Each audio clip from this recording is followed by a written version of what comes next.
Welcome back, Brillers Family Lore. Tonight we're diving into the lore of the first Warmaster. As always, before we get to the madness, be sure to like and comment any videos and topics you need to see in the future. And be sure to subscribe for the Emperor. I want to thank you guys for support. I've been killing it. Now, let's get into the video. The laser gun had been manufactured for a human hand. That seemed important. Its stock was scarred polymer, its charge housing blackened by heat, its focusing assembly so badly abused that the weapon gave a faint mechanical whine each time Ollanius Pius tightened his grip. Blood had dried in the grooves around the power selector. Some of it was his. Most of it belonged to men whose names he had never learned. The weapon had been built for infantry drills, trench lines, and frightened soldiers firing at silhouettes in smoke. It had been built to kill men. The thing standing before him was no longer a man. Horus Lupercal filled the impossible court like a god forced into the dimensions of flesh.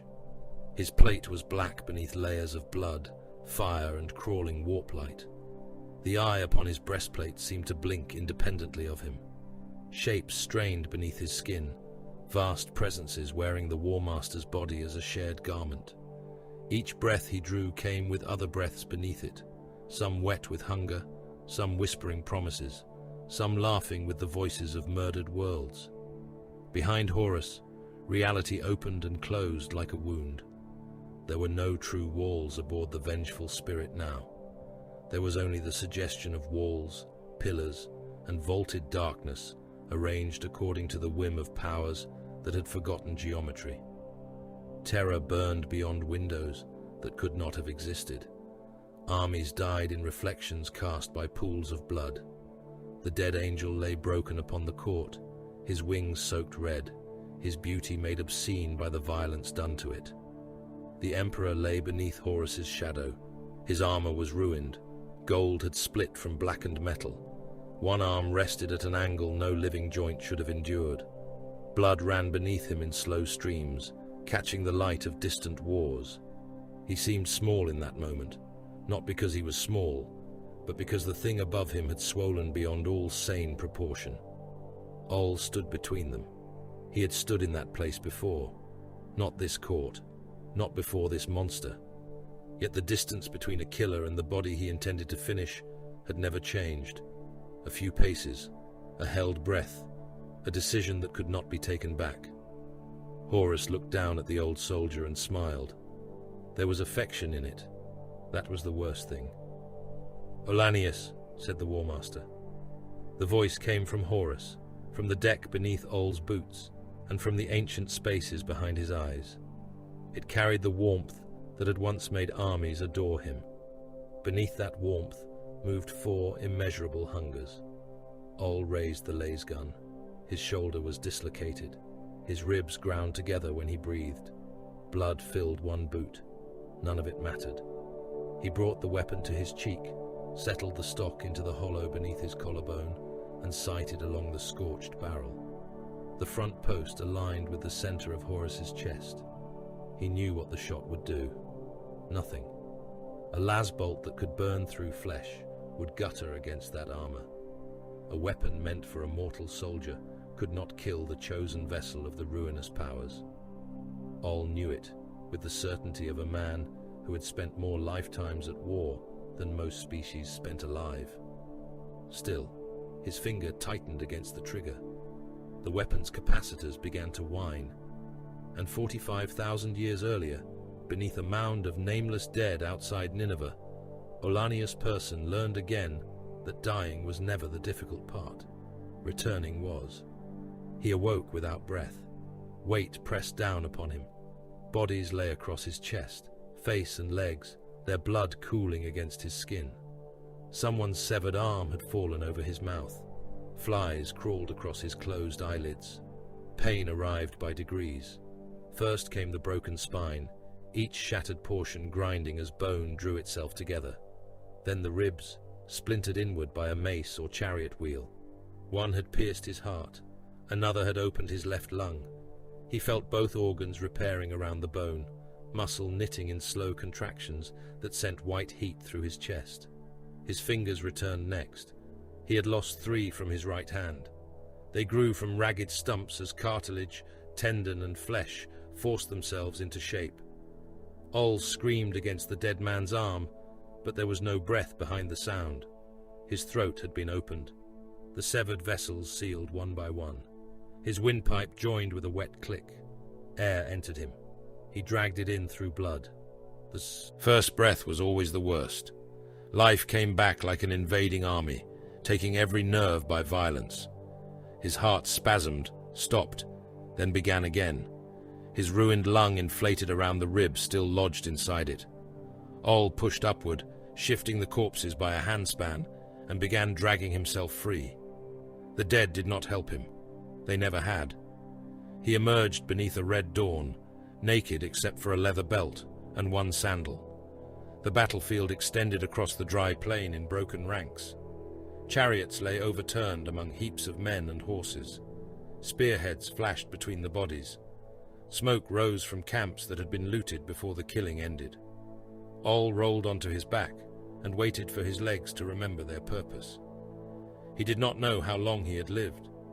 There had been seasons before numbers, fires before cities, voices before words were pressed into clay. He remembered faces more readily than years, and most of those faces belonged to the dead. He had once believed his nature made him blessed. That belief had not survived his first burial. Immortality did not mean freedom from death. It meant experiencing death without receiving its mercy. It meant drowning until the water released him, burning until the fire exhausted its fuel, starving until the body discovered it was forbidden to surrender. It was not eternity. It was obligation. Oll found a bronze knife beneath a corpse and cut himself a cloak from a dead soldier's robe. He took sandals from another and a water skin from a third. By the time the sun had cleared the eastern hills, he could walk without limping. Nineveh waited beyond the plain. Its mud-brick walls were stained with smoke. Banners hung above the gates, stitched with the emblems of kings who had ruled for months and called themselves eternal. Men had been nailed to the outer wall. Some were dead, others still moved. Oll passed beneath them. Inside, famine had made the city honest. There were no smiles, no ceremonial greetings, no children running between the stalls. Men watched one another's hands and measured the distance to every visible weapon. The marketplace had become a pen for slaves taken from the defeated tribes. Many had been blinded so they could labor without learning the city's streets.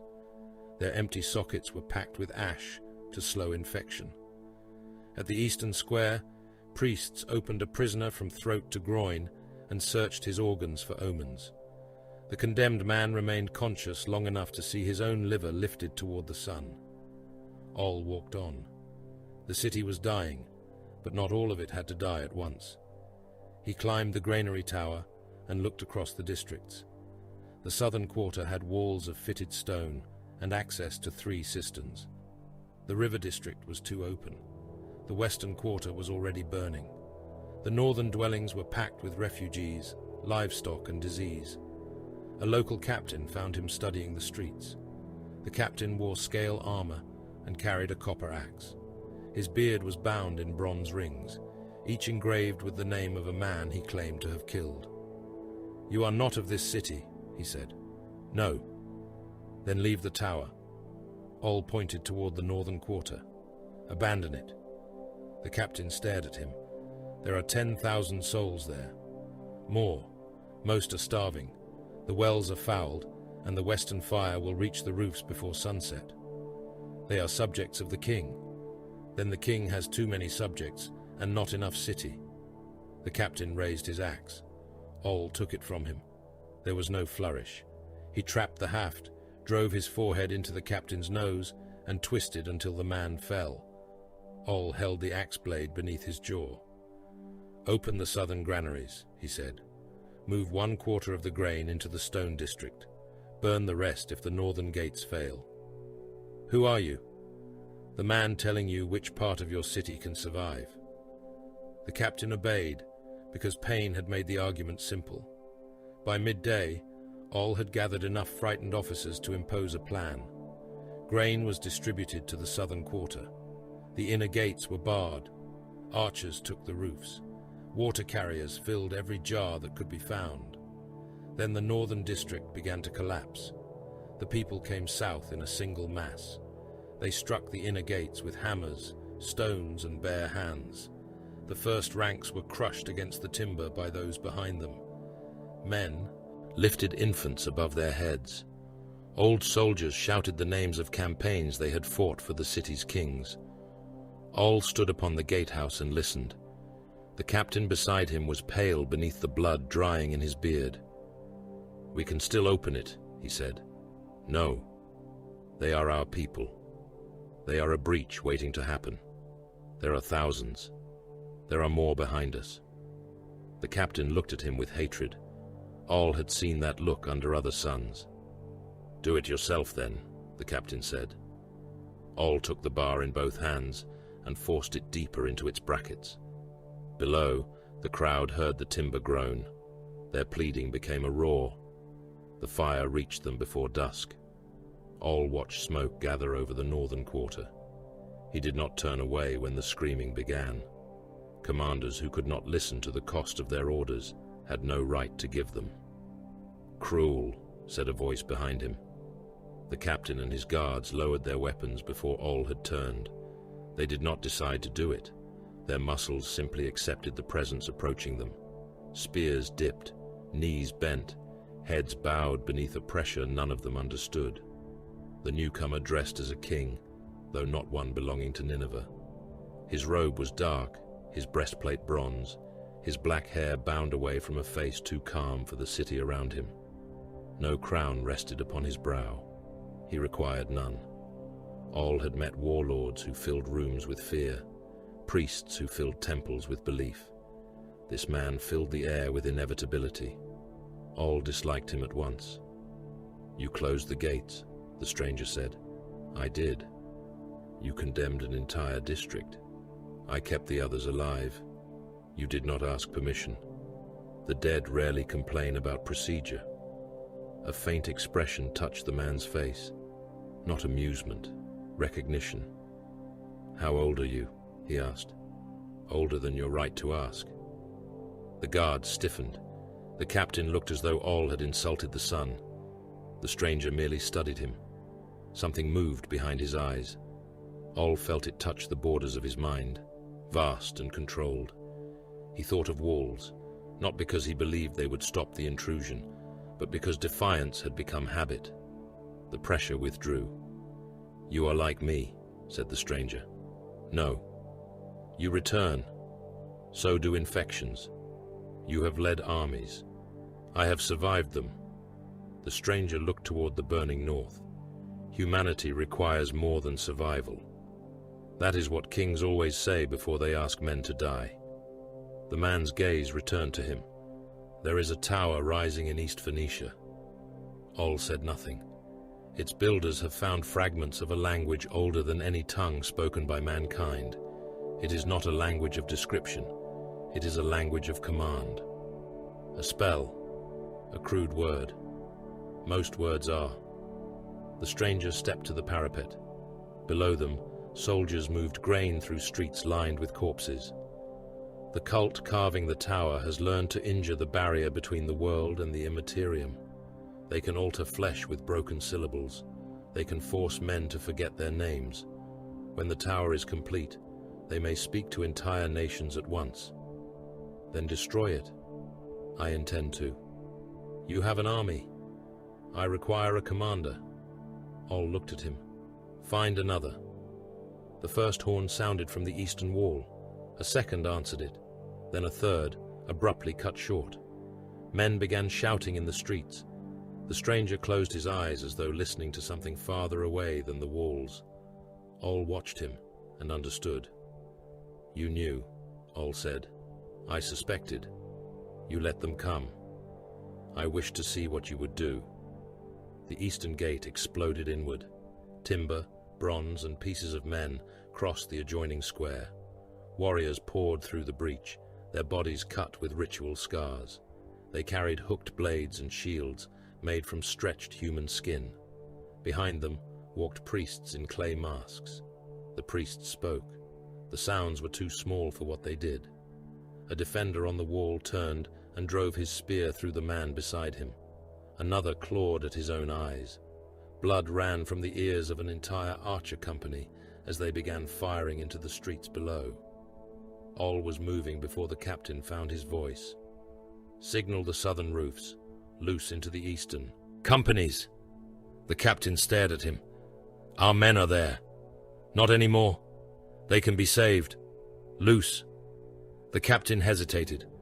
Oll broke his neck with one turn of both hands. He took the signal horn from the corpse and sounded 3 low notes. Across the city, archers shifted their aim. The first volley rose. Arrows fell among friend and foe together. Men looked up just before the shaft struck. Some called for mercy.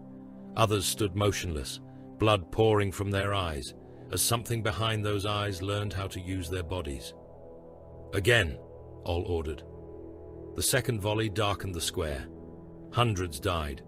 The advance slowed as bodies filled the breach. Oll sent spear cohorts into the side streets, ordered oil poured across the eastern approaches, and had the remaining chariots turned sideways to form moving barricades. He spoke without shouting. Men obeyed because his orders gave shape to the terror. The clay-masked priests raised their hands. The stranger finally acted. The air struck the city like an invisible hammer. Flames flattened. Roof tiles ripped free. Men were hurled from their feet as a pressure wave crossed the eastern district. Every clay mask shattered at once. The priests screamed and clutched blinded faces. Something tried to emerge from one of them. The man's spine bent backward until his skull touched his heels. His chest opened from within. Claws pushed through the ribs, followed by a face that possessed too many mouths and no eyes. The stranger looked at it. Golden light burned through the priest's body. The thing behind the flesh recoiled. For an instant, Oll saw an immensity crowded into the shape of the dying man, furious at being denied entry. Then the light closed around it, forcing it backward through the wound it had made. The priest collapsed as ash. The stranger had allowed the attack to begin. He had allowed Oll to condemn the eastern companies, waited until the decision was made, then revealed that he might have ended the assault sooner. Oll admired the control required. He hated the purpose behind it. By nightfall, the breach had been sealed with corpses and broken carts. Oll found the men who had opened the gate hiding beneath a tannery. There were 7. He took them to a storage chamber and questioned them one at a time. He broke fingers when they lied. He cut the tendons behind their knees when they repeated rehearsed answers. He asked the same questions in different orders until terror separated memory from invention. Who had recruited them? Which priests had entered the city? Where were the tower stones quarried? What words had they been taught? At that final question, the eldest prisoner smiled through broken teeth. Oll saw the movement of his tongue. He drove the bronze knife through the man's throat, but the first syllable escaped. The sound entered the chamber like a blade. One guard began screaming. Another whispered the name of a son who had not yet been born. The torch flames turned black. Oll killed the remaining prisoners. Then he killed the guards. He barred the chamber, poured oil beneath the door, and set it alight. The stranger found him watching the smoke. They possessed knowledge, he said. They possessed poison. Poison can be studied. Useful poison is still poison. Ignorance will not protect mankind. Neither will believing you are the only man wise enough to drink. For the first time, anger touched the stranger's face. It vanished quickly. 3 days later, the surviving armies assembled beyond Nineveh's walls. Shield-bearing infantry stood in tribal blocks. Spear cohorts gathered beneath the emblems of rival kings. Archers, chariots, labor battalions, and ox-drawn siege engines filled the plain. The force had numbers, but no unity. Oll corrected that. He divided the army by weapon and purpose, rather than bloodline. He mixed the tribes until old loyalties became useless. He placed archers behind men they hated, and spearmen beside enemies whose dialect they barely understood. 3 princes refused. Oll had them beheaded before the assembled host. Their heads were fixed to the command standard, facing east. By sunset, every unit had accepted its place. The stranger stood before the army without crown or golden plate. Silence spread from him until thousands of men waited without speaking. "Ollanius Pius," he said, his voice carrying across the plain, "you will command in my name. Every warrior, every supply train, and every city brought beneath our authority will answer to you. You will prosecute this war until the tower is broken and those who raised it are destroyed." Oll looked upon the army. Fear held it together. Fear of the Eastern cult. Fear of the man beside him. Fear of Oll himself. It would suffice. "What title do you give such a man?" Oll asked. The stranger considered him. "Warmaster." Scouts arrived before the march began. 2 carried a lead-lined chest between them. The 3rd staggered behind, clawing at his mouth. Blood ran over his hands. They had found fragments from the tower's outer works. The chest whispered, though its lid was sealed. Every man near it heard a different voice. Some heard dead fathers. Some heard forgotten lovers. Oll heard a name he had used before the first stones of Nineveh had been laid. The wounded scout dropped to his knees. He tore out his own tongue and died holding it in both hands. Oll ordered the fragments wrapped in hide, sealed in lead, and placed within an empty supply wagon. No man was to ride beside it. Any soldier approaching without permission would be killed. The army began its march east beneath a sky stained by distant smoke. At its head rode a king who intended to master humanity. Beside him walked the first Warmaster, already wondering whether the greater threat waited inside the tower or within the man determined to claim its secrets. Behind them, the sealed chest continued whispering. They were marching against a weapon made from language. And language, Oll had learned long ago, was how men taught slaughter to call itself destiny. By the 6th day, the army no longer resembled a migration.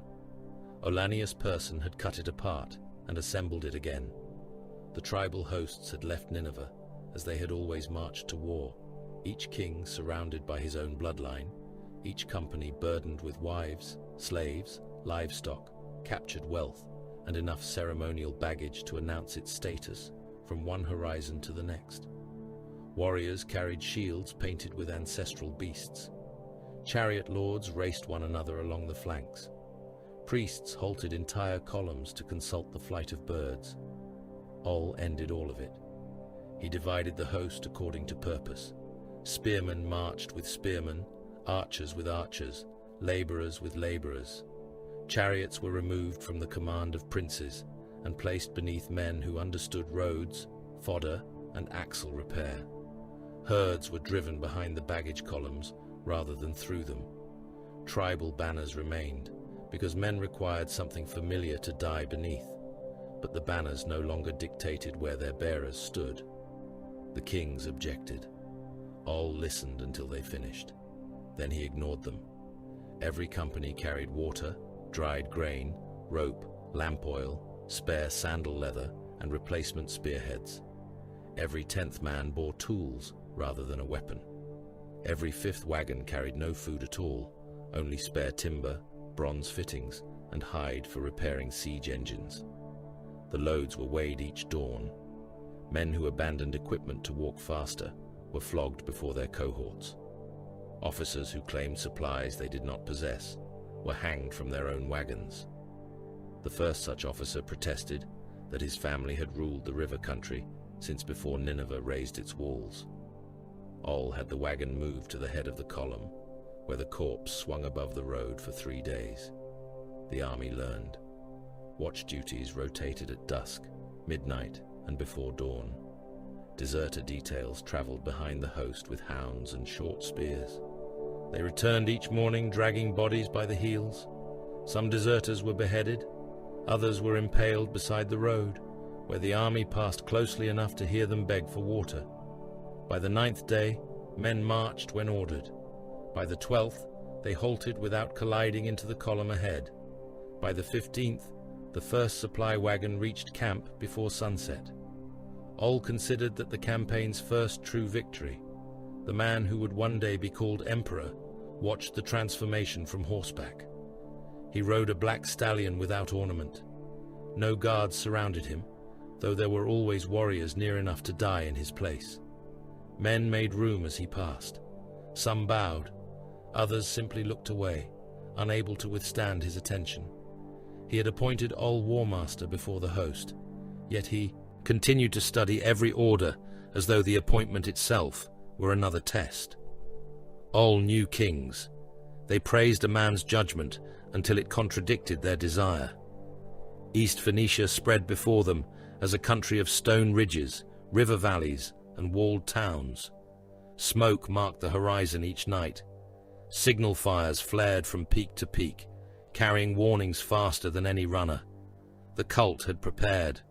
Their influence extended through fortress towns, temple compounds, and mountain sanctuaries. Some rulers had joined willingly, seduced by promises that the language of creation would make their bloodlines eternal. Others had been broken and replaced by priests wearing their faces. Their armies remained mortal.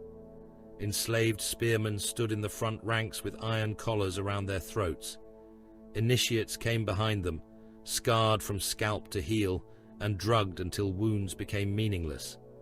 Priests walked between formations, carrying stone tablets against their chests.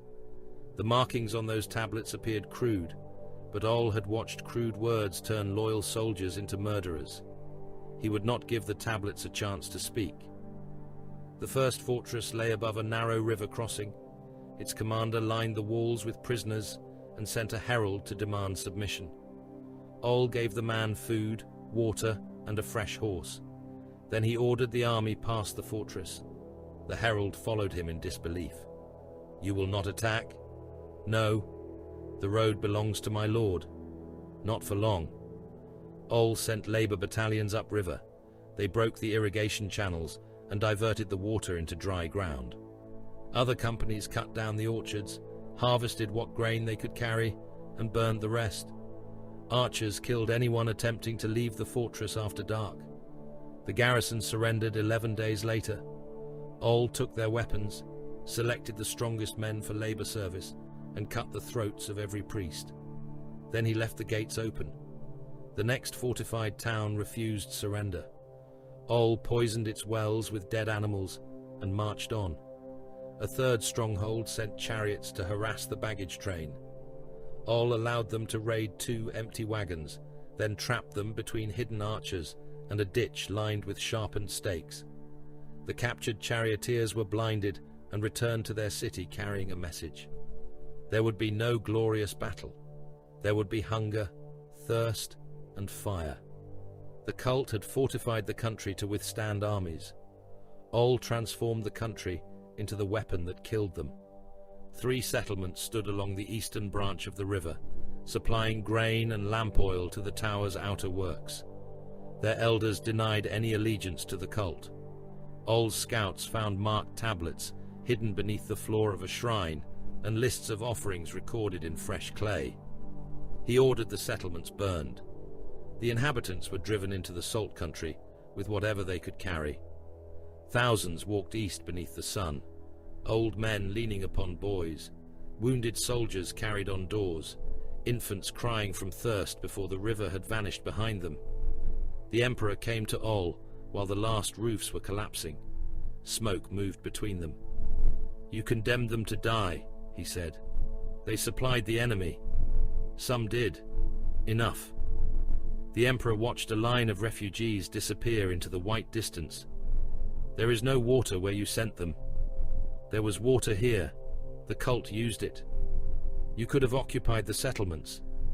Then I would require troops to guard them, grain to feed them, and wagons to supply those troops.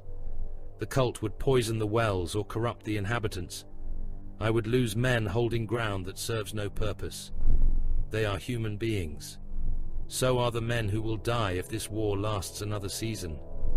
The emperor's gaze settled upon him. "You have begun to speak of humanity as material. Food is material. Water is material. Time is material. Men are the means by which all three are spent. And what remains when the spending is done? All looked toward the burning settlements. Whoever was worth the price. For a moment, the air around the Emperor seemed to tighten. All felt the pressure of immense restraint, like a storm forced behind a closed door. Then it passed. Be careful, Warmaster. Of what? Becoming too efficient to remember why you fight. All turned away. Efficiency is what allows anyone to survive long enough to remember. The salt road cut through a high pass where black cliffs rose above a flooded ravine. The old path had once carried copper, salt and slaves between kingdoms. The cult had transformed it into a fortress. Walls sealed the narrowest ground. Towers overlooked every approach. Archers crowded the heights, while stone throwers waited behind the battlements. The ravine at the western base had been flooded by a diverted stream, creating a channel of brown water and sucking mud. The defenders expected a siege. All gave them an assault. At dawn, 12,000 levies advanced toward the wall. They carried wicker shields and ladders too short to reach the parapet. Many had been recruited from conquered towns. Some lacked helmets. Their officers had been told that the main army would follow once they fixed the enemy in place. There would be no main assault. All watched from a ridge as the levies entered bow range. The first enemy volley darkened the sky. Men fell in lines. Arrows punched through wicker, throats and faces. The survivors raised their shields and continued. Stone throwers released. Boulders bounded through the formations, breaking men into sprays of blood and bone. The levies reached the outer ditch. Boiling oil came down upon them. They burned against the walls they could not climb. The defenders cheered.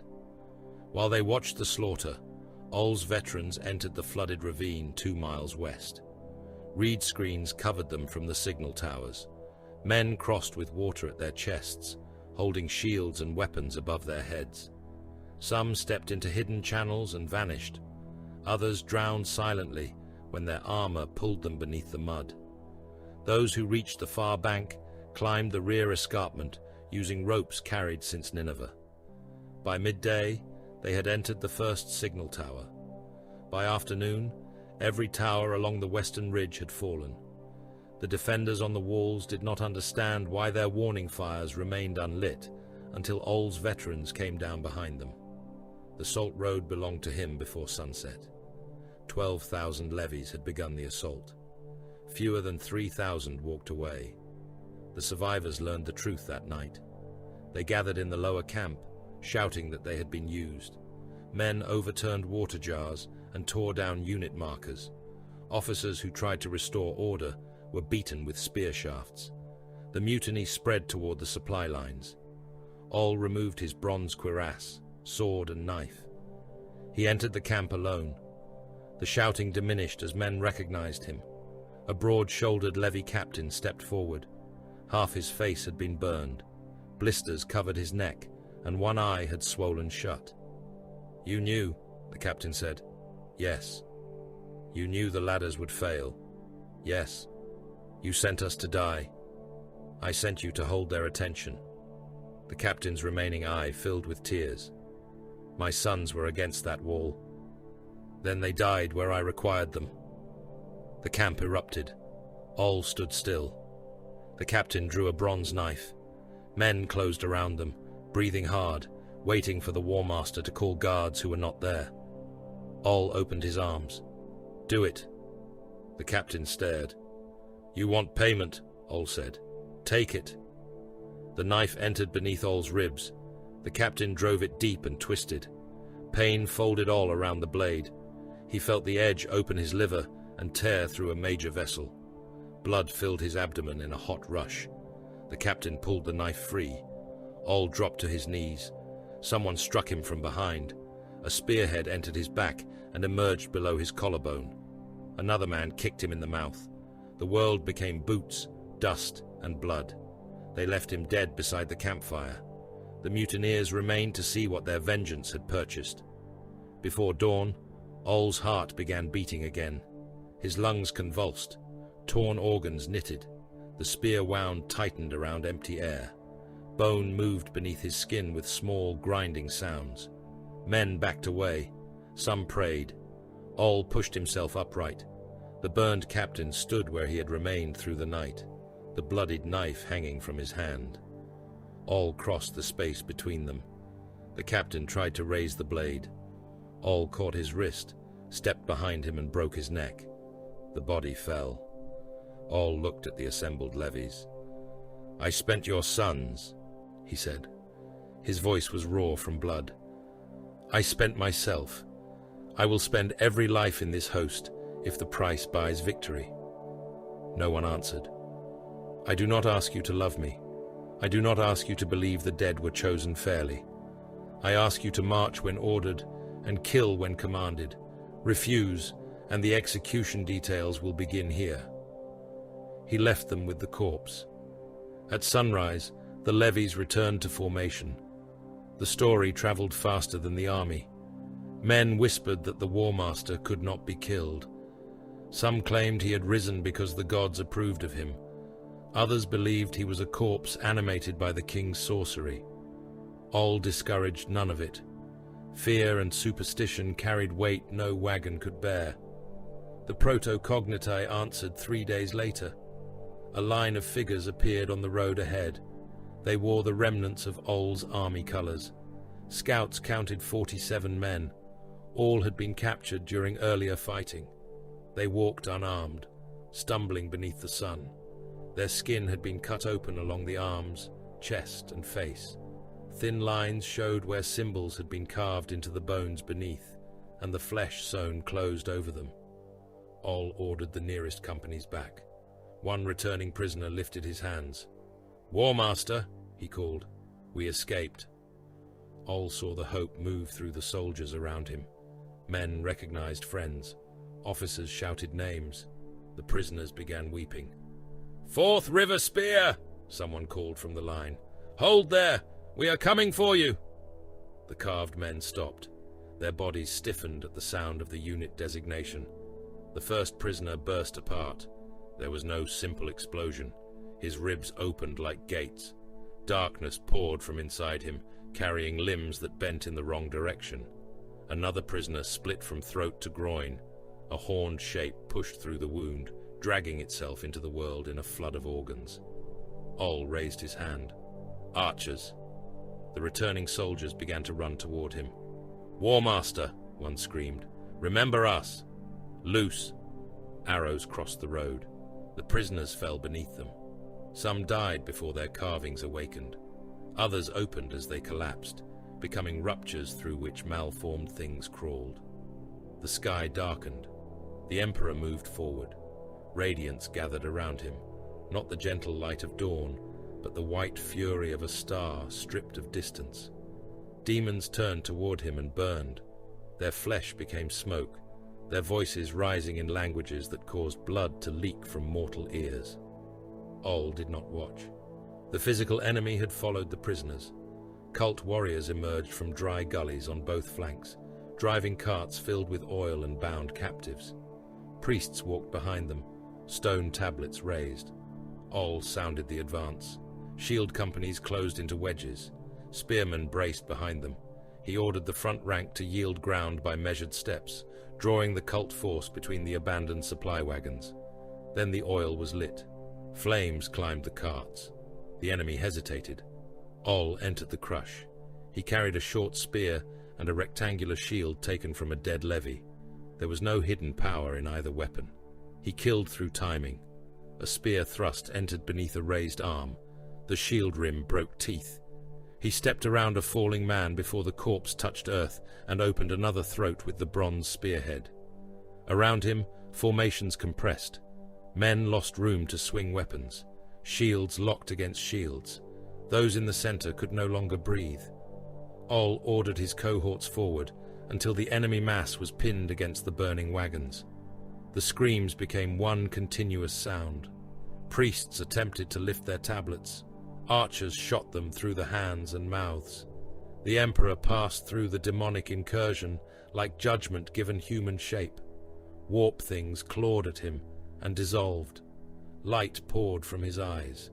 One creature coiled around his body, vast enough to crush a war elephant, and he tore it apart with hands that had appeared mortal hours before. Oll saw him hesitate only once, not from fear, from fascination. For the span of a breath, the Emperor studied the collapsing form of a demon as though there was something within its dissolution worth understanding. Then he destroyed it. By dusk, the road was paved with corpses. Oll issued new laws that night. No position touched by a nuncio would be retaken if it could be burned, buried, or destroyed from a distance.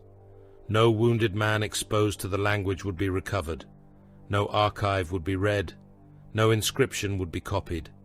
Every contaminated corpse would be burned with salt and oil. Men assigned to the pyres would be killed if they repeated anything heard from the dead. The officers listened in silence. One asked how they would distinguish corruption from ordinary madness. Oll answered without looking at him. "We will not."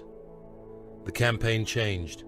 War became extermination conducted by schedule. Villages were emptied. Shrines were collapsed. Wells were sealed beneath stone. Captured priests lost their tongues before interrogation. Entire companies disappeared into smoke because one man had whispered a word in his sleep. The army became safer.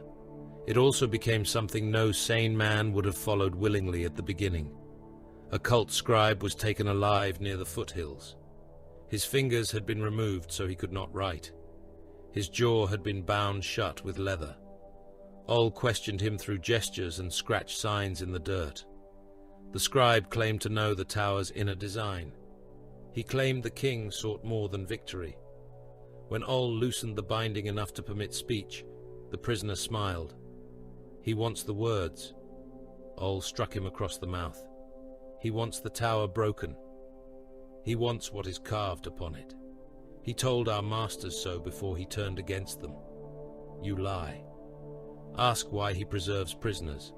Ask why his servants take tablets from the dead before your men burn them." Oll killed the scribe. He dismissed the words as division, planted by an enemy that understood suspicion better than loyalty. Yet that evening, he saw the Emperor inside a guarded tent. 3 prisoners knelt before him. Their tongues remained intact. Stone fragments lay arranged upon a table between them. The Emperor asked questions in a language Oll did not know. One prisoner answered. The lamps dimmed. Oll watched from beyond the firelight until one of the Emperor's guards noticed him. He walked away before the king emerged. The tower appeared 4 days later. At first, Oll mistook it for a mountain. It rose from the plain in black tiers, too broad for any fortress and too angular for any work of nature. Concentric walls surrounded it. Trenches filled with black water reflected a sky different from the one above. Its surface moved when observed. Men looking at the western face saw spirals. Others saw lines of script. Some saw the names of their children carved into stones, set thousands of feet above the earth. Captives hung impaled along the lower levels. There were thousands. Their bodies had withered, but they remained alive. Some turned their heads as the army approached.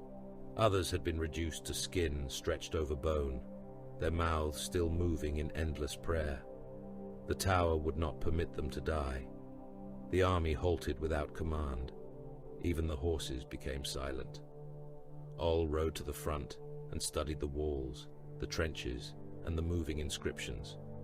Behind him stood tribes that hated one another, levies who believed him immortal, princes who feared the fate of the 3 heads still hanging from his standard, and soldiers who had learned to burn their own wounded rather than hear them speak.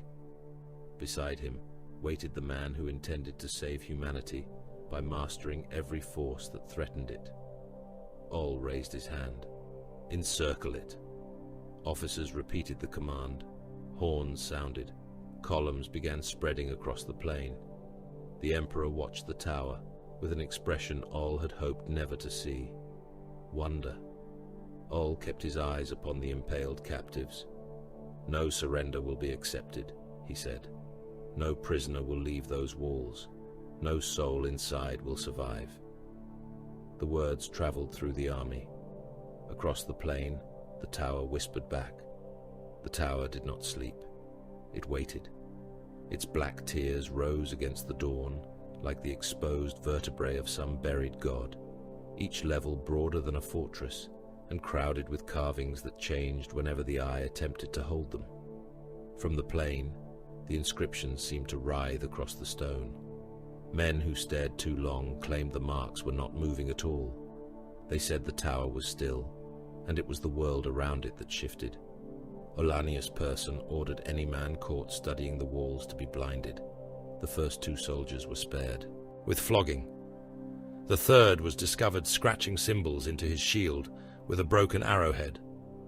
Oll had his eyes burned with heated bronze before the assembled camp. After that, men learned to look at the earth. The siege began with distance. Oll established 4 camps around the tower, each beyond the reach of its visible engines. Earthen walls were raised around them. Ditches were cut deep enough to break a chariot charge and lined with sharpened stakes. Timber watchtowers stood at the corners, their upper platforms roofed in wet hides and sheets of hammered lead taken from temple roofs along the march. The camps were linked by trenches, broad enough for shield companies to pass in opposite directions. Dugouts were cut beneath the connecting lines, so messengers could shelter when the tower began firing. It had not yet fired. That did not reassure Oll. Each camp received its own water. Wells were sunk where possible. Cisterns were lined with clay and guarded by men who drank from them before anyone else. Water carriers from one camp were forbidden from filling jars at another. Any reservoir fouled by blood, unfamiliar sediment, or a taste no man could name would be sealed and buried. Food stores were separated in the same way. No single act of poison would kill the army. Every soldier was issued beeswax for his ears. Every officer received a polished plate of bronze or copper. Orders would pass between the camps by reflected sunlight during the day and shielded lamps at night. The system was slower than horns, drums, or shouted commands, but Oll trusted slowness more than any sound made within sight of the tower. The Emperor inspected the works without comment. He walked the trenches as laborers reinforced the walls with timber. Men lowered their heads when he passed. Some touched their brows to the earth. Others whispered prayers despite possessing no words for the being they worshipped. Oll watched from the command embankment. "They believe you are a god," he said when the Emperor joined him. "They believe many things. You could correct them. Would they become more useful? That is not the same question." The Emperor looked toward the tower. "It is the only question command permits." Oll almost laughed.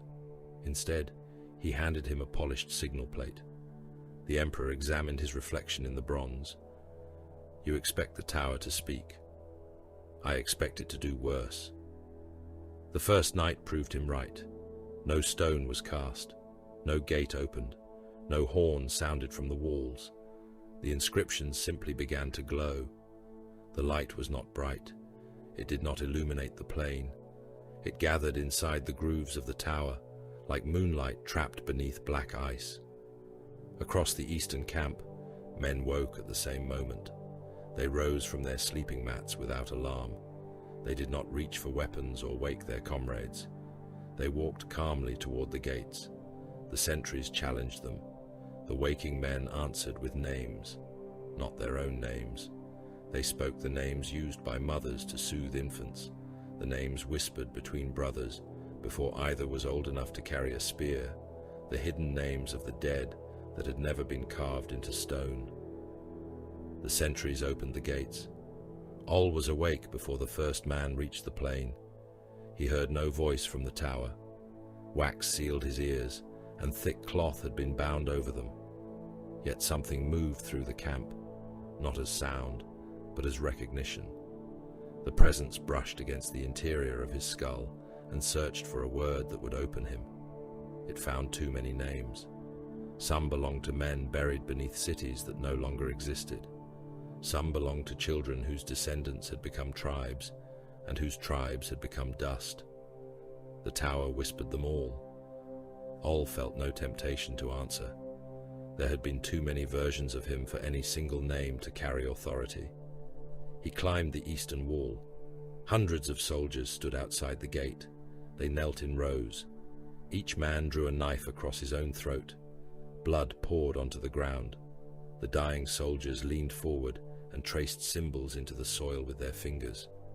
Those behind them waited until the first ranks collapsed, then continued the designs with fresh blood. "Close the gate," Oll ordered. An officer stared at him. "There are men outside." "Close it." The officer gave the signal. Timber doors began to move. Soldiers within the camp cried out as they recognized friends and kin beyond the wall. Some attempted to force the gate open. Others climbed the embankment, calling to the kneeling men. The blood symbols expanded across the plain. Oll saw their shape. The separate markings were becoming one inscription. "Surround the eastern camp." The officer turned to him. "Warmaster, every company within this enclosure is compromised. We cannot know that. We will not wait to learn." Signal plates flashed from the command embankment. Reflected fire passed through the trenches to the northern and southern camps. Shield cohorts formed outside the eastern walls. Archers took position behind them. Men inside understood what was happening. They began shouting. Some begged to be released. Others declared themselves untouched. A captain climbed the wall and demanded judgment before the emperor. Oll ordered the archers to loose. The first volleys struck the men upon the parapet. Then the eastern camp opened from within, not its gates, the ground. The completed blood inscription shuddered, and every line carved into the soil split like an infected wound. Darkness surged upward. Shapes moved inside it, gathering limbs from the shadows cast by tents, wagons, and human bodies. The soldiers nearest the rupture turned against one another. Some died screaming. Others smiled as they killed. Oll signaled for fire. Oil jars broke across the earthworks. Torches followed. The eastern camp burned while its inhabitants tried to escape. Before dawn, almost an entire division was dead. The tower's inscriptions faded with the stars. Men looked upon the charred enclosure and understood that no wall Oll built could keep the enemy outside. At sunrise, he began the assault preparations. The emperor found him beside the siege yards. Carpenters were constructing mantlets tall enough to shelter a rank of men. Wet hides covered the timber. Beneath the hides lay thin sheets of lead. Bodies were being fastened across the outer surfaces. They were the corpses of captured cultists. Their arms had been spread and nailed to the frames. Their mouths were packed with salt.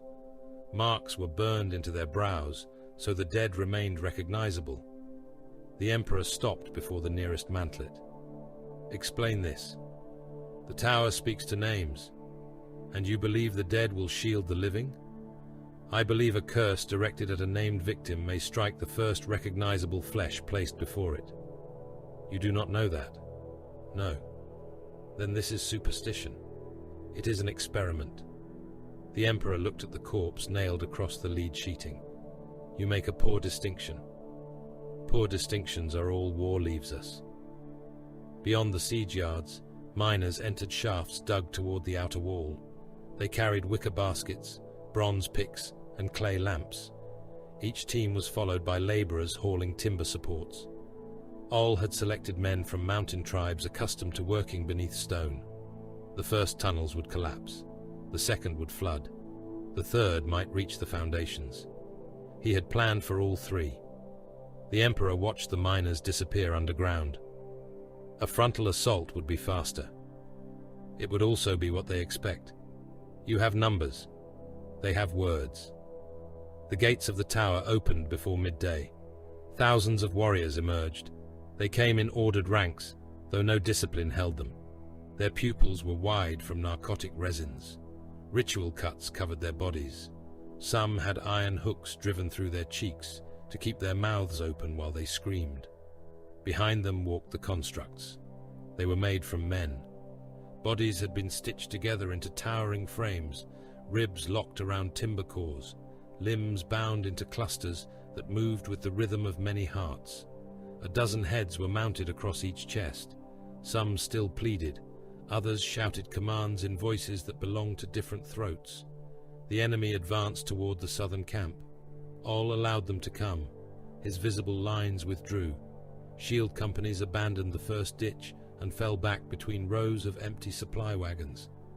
The cult warriors howled, believing the retreat had begun. They entered the prepared lanes. Oll lowered his hand. Torches touched buried channels. Oil ignited beneath the enemy. Flame raced through the earth in branching lines. It emerged around the cult host and divided it into burning islands. Warriors stumbled into one another. The human constructs lurched as the bodies composing their legs caught fire. Archers loosed from behind the camp walls. Chariots swept along the outer lanes, closing every route of escape. Their crews hurled javelins into the compressed mass and withdrew before the constructs could reach them. The burning host pushed north. Oll had expected it. He had ordered the northern earthwork weakened during the night. Once the enemy reached the marked ground, laborers would cut the retaining ropes. An entire bank of soil and stone would collapse across both armies, sealing the breach beneath thousands of tons of earth. The northern line broke too soon. One shield company turned when a human construct struck their formation. Its bound limbs hammered through bronze and wicker. The retreat spread into the adjacent trench. Cult warriors poured after them. Oll raised the signal for the collapse. Before it could be relayed, the Emperor crossed the killing ground. Warp fire descended from the tower. It moved like violet rain. Where it touched men, their shadows tore free and strangled them. The Emperor raised one hand. A sphere of golden force opened over the retreating troops. The warp fire struck it and broke into streams of black lightning. Men beneath the shield stumbled back toward the trenches, alive only because he had chosen to preserve them. The enemy followed. Oll's collapse signal reached the laborers late. The earthwork came down after the Emperor's survivors had crossed, but the cult warriors were already spreading beyond the prepared lanes. The trap became a melee. Chariots were overturned. Archers lost their fields of fire. The Emperor entered the enemy formation and burned a path through it. Human constructs came apart around him, their stitched bodies reduced to ash before touching the ground. Oll committed the reserve. By sunset, the counterattack had been destroyed. It had cost 3 times the lives Oll had intended. He found the Emperor among the dead. Golden light still clung to him. Blood covered his hands, none of it his own. "You broke the plan," Oll said. "I preserved the line." The line was already dead. They were retreating. They were bait. The Emperor faced him. They were men. Strategically, they were dead the moment the flank failed. I had prepared to bury them with the enemy, and I refused to accept your calculation. Your refusal cost thousands. My refusal saved hundreds. Hundreds who will die in the next assault because the enemy escaped the first trap. The Emperor's expression hardened. You mistake arithmetic for wisdom, and you mistake power for permission. Around them, wounded men called for water. Neither moved to help. The tower spoke again that night. A captain named Hador heard the voice of his dead son. The boy had drowned 3 winters earlier. Hador had carried the body from the river himself. The voice came from the western wall. It told him the child was cold. Hador abandoned his trench. His company followed, believing he had received new orders. The withdrawal exposed the units to either side. Cult raiders emerged from concealed tunnels and entered the gap. By the time the breach was closed, thousands were dead. All had Hador brought before the surviving companies. The captain's face had been cut during the fighting. Blood dried along his beard. Oll walked him through the ranks. "Name them," he said. Hador looked at the first survivor. Naram. They moved to the next. Belesh. Then the next. Hador named every man who remained from the shattered formations. He spoke until his voice failed. Oll gave him water and ordered him to continue. The process lasted until dusk. When the final survivor had been named, Oll led Hador before them. "Why did you leave your trench?" The captain began to weep. "My son called me. Your son is dead." I heard him. "Your son is dead." Hador fell to his knees. Oll drew his sword. "I know." The blade entered beneath the captain's ribs and passed through his heart. Oll lowered the corpse to the ground. He looked at the officers gathered behind the survivors. "Grief is not an exemption from duty." No one answered. "The tower will speak with every voice you desire to hear. You will hold your position while it tells you your fathers burn, your sons freeze, and your gods have abandoned you. Any officer who moves without command will die after counting the men his weakness killed." The lesson traveled through the siege works. After that, soldiers wept at their posts and remained where they stood. The miners reached the foundations on the 23rd day. Only one man returned from the deepest shaft. He crawled from the tunnel with both ears bleeding and his fingernails torn away. Oll questioned him outside the entrance. "What did you find?" "The tower goes down." "How far?" "Farther than it rises." The miner trembled. "There are cities beneath it, walls beneath walls, rooms built before men knew how to shape brick. The cult did not begin this place. They found it." "What commands did you hear?" The miner looked at him. "To open the supports." Oll drew his knife. The miner flinched. "I did not obey." "You returned. I warned you. You carried the voice back." Oll killed him quickly. Fresh teams entered the shaft, carrying demolition jars filled with oil, pitch, and powdered minerals taken from the cult's stores. They passed the bodies of the first miners as they descended. When the last team crossed the lowest marker, Oll ordered the entrance sealed. The laborers inside heard the stones being fitted behind them. They began hammering against the barrier. Oll walked away. Near dusk, the tower spoke a complete phrase. A cohort advanced beneath the mantlets toward the outer trench. Lead and wet hides protected them from the first whispers. The corpses nailed to the frames blackened as unseen forces struck them. Then a voice sounded from the battlements. One voice, one phrase. The assault cohort ceased to exist.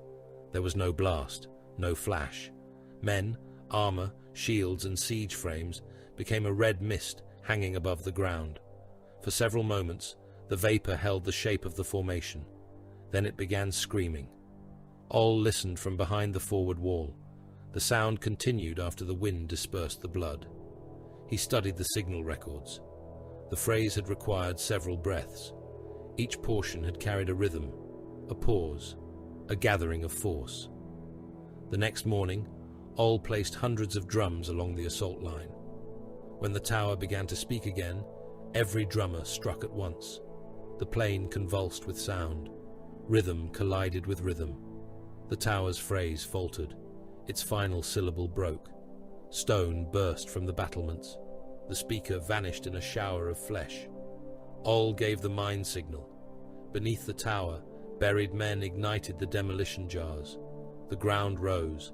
An entire section of the outer wall folded inward. Black stone split along ancient vaults, revealing chambers beneath the plain and passages lined with light. The Emperor stepped forward. The air around the tower thickened. Something invisible resisted him. He raised both hands. For the first time, Oll saw strain enter his face. The barrier broke. The world screamed. Shield troops charged into the rubble. They climbed over broken stone, while archers fired above them. Demons formed inside the dust, assembling themselves from blood, shadow, and pieces of the dead. Men cut them apart. They reformed. A creature without skin rose 3 times from the same pool of blood. Another used severed human arms as legs. Spearheads passed through bodies that existed only when they attacked. Oll saw the breach widening into something worse. "Fire pots," he ordered. An officer stared at the struggling troops. "Our men are inside." "I see them." Clay jars arced over the shield line. They shattered among loyalist and demon alike. Promethean mixtures spilled across the rubble and ignited. Men burned beside the things they had been fighting. Some tried to retreat. Oll ordered the archers to shoot them back into the fire. The demons screamed as flame consumed the blood from which they rebuilt themselves. The breach held. By nightfall, the outer defenses had fallen. The victors entered the tower. Its corridors were too broad for human builders. Every wall carried inscriptions. Some had been carved into stone. Others appeared beneath the surface, like scars formed before the rock hardened. When soldiers struck the walls, blood emerged. It ran upward. Oll walked beside the Emperor through the first hall. Men around them kept their eyes lowered. Wax filled their ears. Some had tied cloth across their faces so they could not accidentally repeat what they saw. The Emperor did none of those things. He stared openly. The light of the inscriptions moved across his features. They reached a central wall covered by a single phrase. Oll could not read it. He understood its promise anyway. Power waited there. Not the crude power of a sword, fire, or army. This was authority over the terms by which such things existed. The Emperor lifted his hand. Wonder entered his expression. Not fear, not revulsion. Wonder. His fingers moved toward the carving. Oll watched the oldest ally he possessed reach for the poison they had crossed nations to destroy. The cult had lost its walls. Its armies were broken. Its priests were dying in the lower halls. Yet as the Emperor's hand neared the blood-slick stone, Oll understood that the enemy's most dangerous victory had required no spoken word at all. The tower had not been conquered. Its gates were broken. Its battlements had fallen. Its defenders lay burned in corridors that bled when struck. None of that meant the tower belonged to them. Ollanius Pius understood the distinction before the first clearance companies descended beneath the shattered outer halls. Men conquered walls. Some places survived defeat. The lower chambers opened beneath the plain in descending rings, each older than the level above it. The upper passages had been cut from black stone and marked by mortal hands. Beneath them waited cyclopean foundations shaped without tools, their surfaces too smooth for chisel or hammer. Lower still, the walls became irregular, more like mineral growth than architecture. The air tasted of iron and spoiled milk. Oll walked at the head of the first shield cohort. Wax sealed his ears beneath strips of cloth. Orders passed by touch and reflected lamp signals.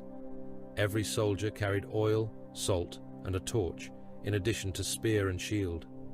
No man entered a chamber alone. No man remained behind. The first laboratory contained human vessels. They hung from bronze frames, suspended by hooks driven through their spines. Some possessed no skin. Others had been opened and resealed so many times that their bodies resembled clay tablets covered in corrections. Their ribs had been carved with symbols. Their organs pulsed in exposed cages, contracting according to rhythms no heart should have known. One vessel turned its head when Oll entered. Its mouth had been removed. A slab of grey stone filled the lower half of its face, grafted into jaw and throat. A single character had been cut into the stone. Blood gathered in the incision and ran upward into the nostrils. The thing tried to speak. The character glowed. Oll threw his torch. Oil followed. The vessel burned without screaming. The others began convulsing as the flames crossed the floor. A physician of the army caught Oll's arm. Some may still be saved. Oll looked at the hand gripping him. The physician released it. They are alive, the man insisted. That is why they are dangerous. We could learn what was done here. We already know. Oll pointed to the burning frames. That. He ordered the chamber sealed after the fire consumed its air. The next room held prisoners, whose tongues had been replaced with splinters of inscribed bone. They knelt in channels cut through the floor, their blood feeding a circular basin. A soldier recognized one of them as his brother. The man broke formation. Oll struck him behind the knee with the shaft of his spear and dragged him back before the prisoner could raise his head. "He is my blood," the soldier said. "Then remember him as he was." The prisoner began to make a sound. Oll drove the spear through his throat. The others followed beneath the blades of the shield cohort. Farther below, they found the scribes. Each consisted of a severed head held upright within a bronze cradle.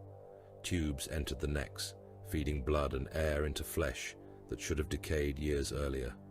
Some heads were old men, some were young. All had their eyelids removed. Each repeated one syllable. The sounds overlapped, forming nothing Oll could identify. Individually, they were meaningless. Together, they made the lamp flames lean toward the central pit. A captain vomited behind his shield. Oll signaled retreat. Oil jars shattered against the cradles.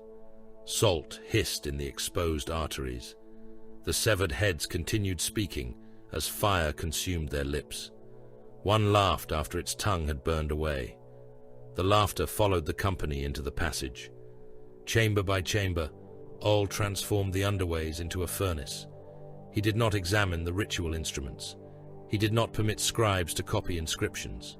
He burned maps, tablets, and captives together.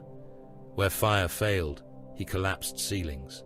Where stone resisted, he sealed doors behind mortar mixed with blood and ash. Thousands remained somewhere within the tower. His own soldiers searched the upper tiers. Labor gangs dragged corpses from the breaches.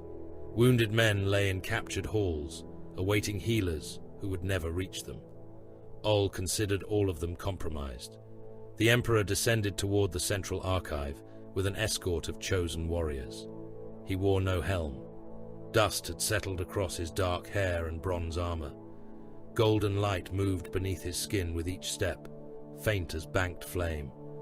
Men who had stared too long at the inscriptions tore out their own eyes, but he studied every wall openly. Oll met him at the entrance to a chamber filled with burning tables. "You are destroying evidence," the Emperor said. "Yes. Evidence of methods we must understand. Methods we must erase." The Emperor looked past him. A clay tablet cracked in the heat, releasing a sound like a child gasping in sleep. "Knowledge is not corrupt," he said. "Use corrupts it." That is what every tyrant tells himself before he builds a chamber like this. "I am not their equal." That is also what tyrants tell themselves.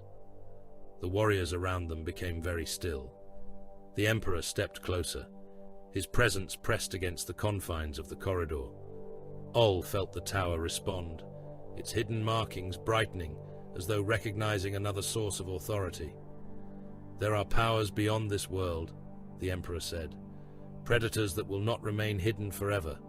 Humanity will face enemies that steel, fire, and courage cannot defeat. Enuncia may become a weapon against them, or the door through which they enter. A weapon is not guilty of the hand that holds it. No, the hand is. You believe me unworthy. I believe worth has nothing to do with temptation." The Emperor regarded him in silence. Their disagreement had passed beyond walls, casualties, and the conduct of the campaign. Oll saw it clearly now. The Emperor did not intend merely to defend mankind. He intended to shape it. Every weapon, every secret, every human life would be weighed according to that purpose. He would call the weighing necessity. Men would call it destiny. The dead would call it nothing. A reflected signal flashed from the passage behind Oll. Prisoners had been taken. 7 surviving cult leaders waited in a furnace gallery beneath the central archive. They wore white robes stiff with dried blood. Bronze masks covered their faces. Chains joined their necks and wrists. When Oll entered, they knelt. The eldest removed his mask. His cheeks had been carved with vertical lines. His tongue was black. "Warmaster," he said. Oll drew his knife. "We know the tower," the cult leader continued. "Every passage, every sealed phrase, every name carried beneath the foundations. Hold his jaw. 2 soldiers seized the prisoner. We can give you the Western Kingdoms, another said, the hidden sanctuaries, the cities that have sworn themselves in secret. We know which kings bear marks beneath their crowns. Oll forced the eldest prisoner's mouth open. The black tongue moved. Complete phrases, the man whispered, not fragments, words that make stone kneel, words that call the dead back through their names. Oll cut out his tongue. Blood poured down the prisoner's robe. The other cult leaders began shouting. Oll moved from one to the next. Tongues fell to the floor. Soldiers packed the mouths with cloth and salt. Take them to the furnace pits, Oll ordered. No. The Emperor's voice stopped the guards. He stood in the entrance. One remains. Oll looked at him. None remain. You will preserve the last. The words were quiet. They struck with greater force than any shout. The guards hesitated between Warmaster and King. Oll pointed to the youngest prisoner. Throw him in. No one moved.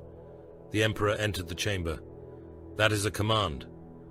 The prisoner watched them through tears, one hand pressed against his ruined mouth. Oll saw the fracture form between himself and the army. It was invisible, yet more dangerous than the breaches opened by a nuncio. Until that moment, the Emperor had appointed him to command and permitted every atrocity required by command. He had challenged Oll in private, but the chain remained intact. Now he had broken it before witnesses. Oll wiped his knife on the robe of a dead cultist. Then the prisoner is yours. The Emperor turned to his escort. Remove him. The captive was dragged away. The others went into the furnace pits alive. Their bodies struck the burning fuel below and disappeared beneath sparks. That night, Oll began preparing the tower's destruction. He called it containment. Oil stores were moved into the lower passages. Clay demolition jars were placed at load-bearing junctions. Miners packed powdered minerals into cracks revealed by the first breach. Captured ritual devices were carried from chambers marked for burning and positioned where their activation would produce the greatest instability. Only a handful of captains understood. Hador's successor, a scarred spearman named Neresh, stood beside Oll in the deepest secured gallery. Above them, footsteps passed through the ceilings as thousands of soldiers continued clearing the upper levels. The charges will bring down the eastern tiers, Neresh said. All tiers. The captain stared at him. Our men are still inside. Yes. There are wounded in the upper halls. Yes. How long do they have? Until the work is complete. Neresh looked toward the ceiling. Dust fell with every distant impact. You have not ordered an evacuation. An evacuation would warn him. The captain did not need to ask whom Oll meant. Those men followed you from Nineveh. They followed me into the tower. They believe the battle is won. Then they became dead the moment they crossed the breach. Neresh's face tightened. You speak as though they have already fallen. It makes the order easier. For whom? Oll looked at him. For no one. Neresh lowered his head. He obeyed. Before dawn, oil ran through channels cut centuries before the cult had claimed the tower. Demolition jars waited beneath foundations older than language. The captured devices pulsed, as though sensing the purpose for which they had been arranged.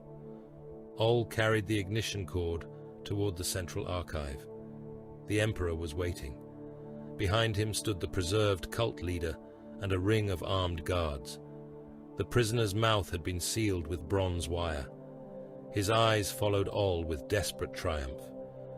You concealed your work poorly, the Emperor said. I concealed it long enough. The charges will not be ignited. They are already armed. I forbid it. The words passed through Oll like heat. Not sorcery, authority. A lesser man might have knelt without knowing why. Oll remained standing. The tower can be sealed, the Emperor said. Its entrances can be guarded. Its contents can be catalogued under controlled conditions. What cannot be safely preserved will be dismantled. Safely? Yes. You believe that word because no one has yet built a weapon large enough to teach you otherwise. We have broken the cult. The cult was never the danger. The Emperor's eyes hardened. You were appointed Warmaster to win this war. I have won it. You were not appointed to determine humanity's future. Neither were you. Silence filled the archive. The surviving cult leader began to laugh behind the wire, closing his mouth. The Emperor ignored him. Stand down, Ollanius. Oll looked at the guards. Leave us. They glanced toward the Emperor. He nodded. The warriors withdrew, taking the prisoner with them. Oll and the Emperor remained alone among the walls of living script. You would destroy all of this, the Emperor said. Yes, even knowing what approaches humanity in ages to come, especially because I know what men become when they believe the future absolves them. You cannot see the future, neither can you. The Emperor's expression changed by the smallest degree. All understood that he had struck something true. I have seen enough, the Emperor said. Then you have seen how this ends. All lowered his gaze. He allowed his shoulders to loosen. He let defeat enter his posture. The Emperor watched him approach. You are right, All said. The lie tasted like ash. I was appointed to command armies, not this. He stepped within reach. I yield. The Emperor's attention shifted toward the central wall. Oll drew the dagger concealed beneath his tunic. He drove it upward below the breastplate. The bronze blade entered flesh. The Emperor's eyes widened. Oll twisted the weapon, angling it through the organs beneath the ribs. He knew the wound would not kill permanently. They were both condemned to return. He needed only time.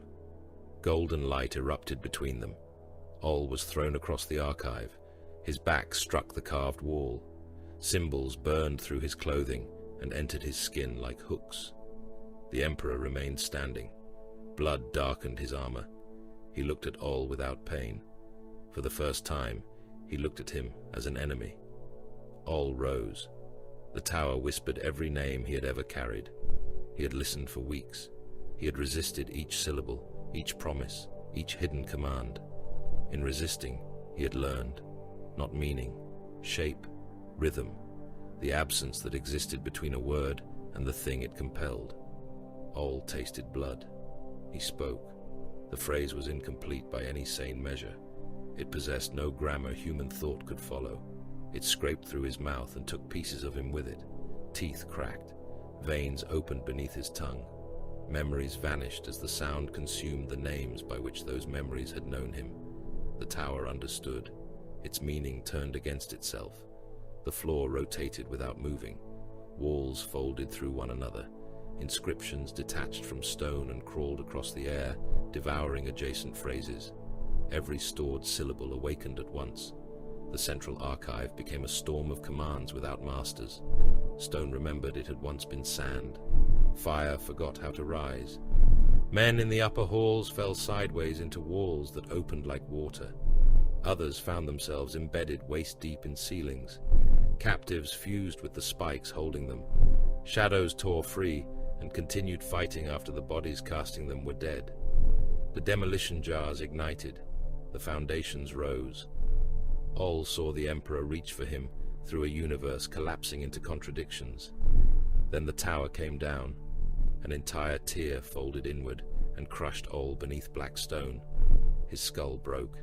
His spine dissolved. Heat followed, burning flesh from bone before the bones had finished mending. He returned inside the collapse. A wall passed through him and left his body divided between two spaces. He died again.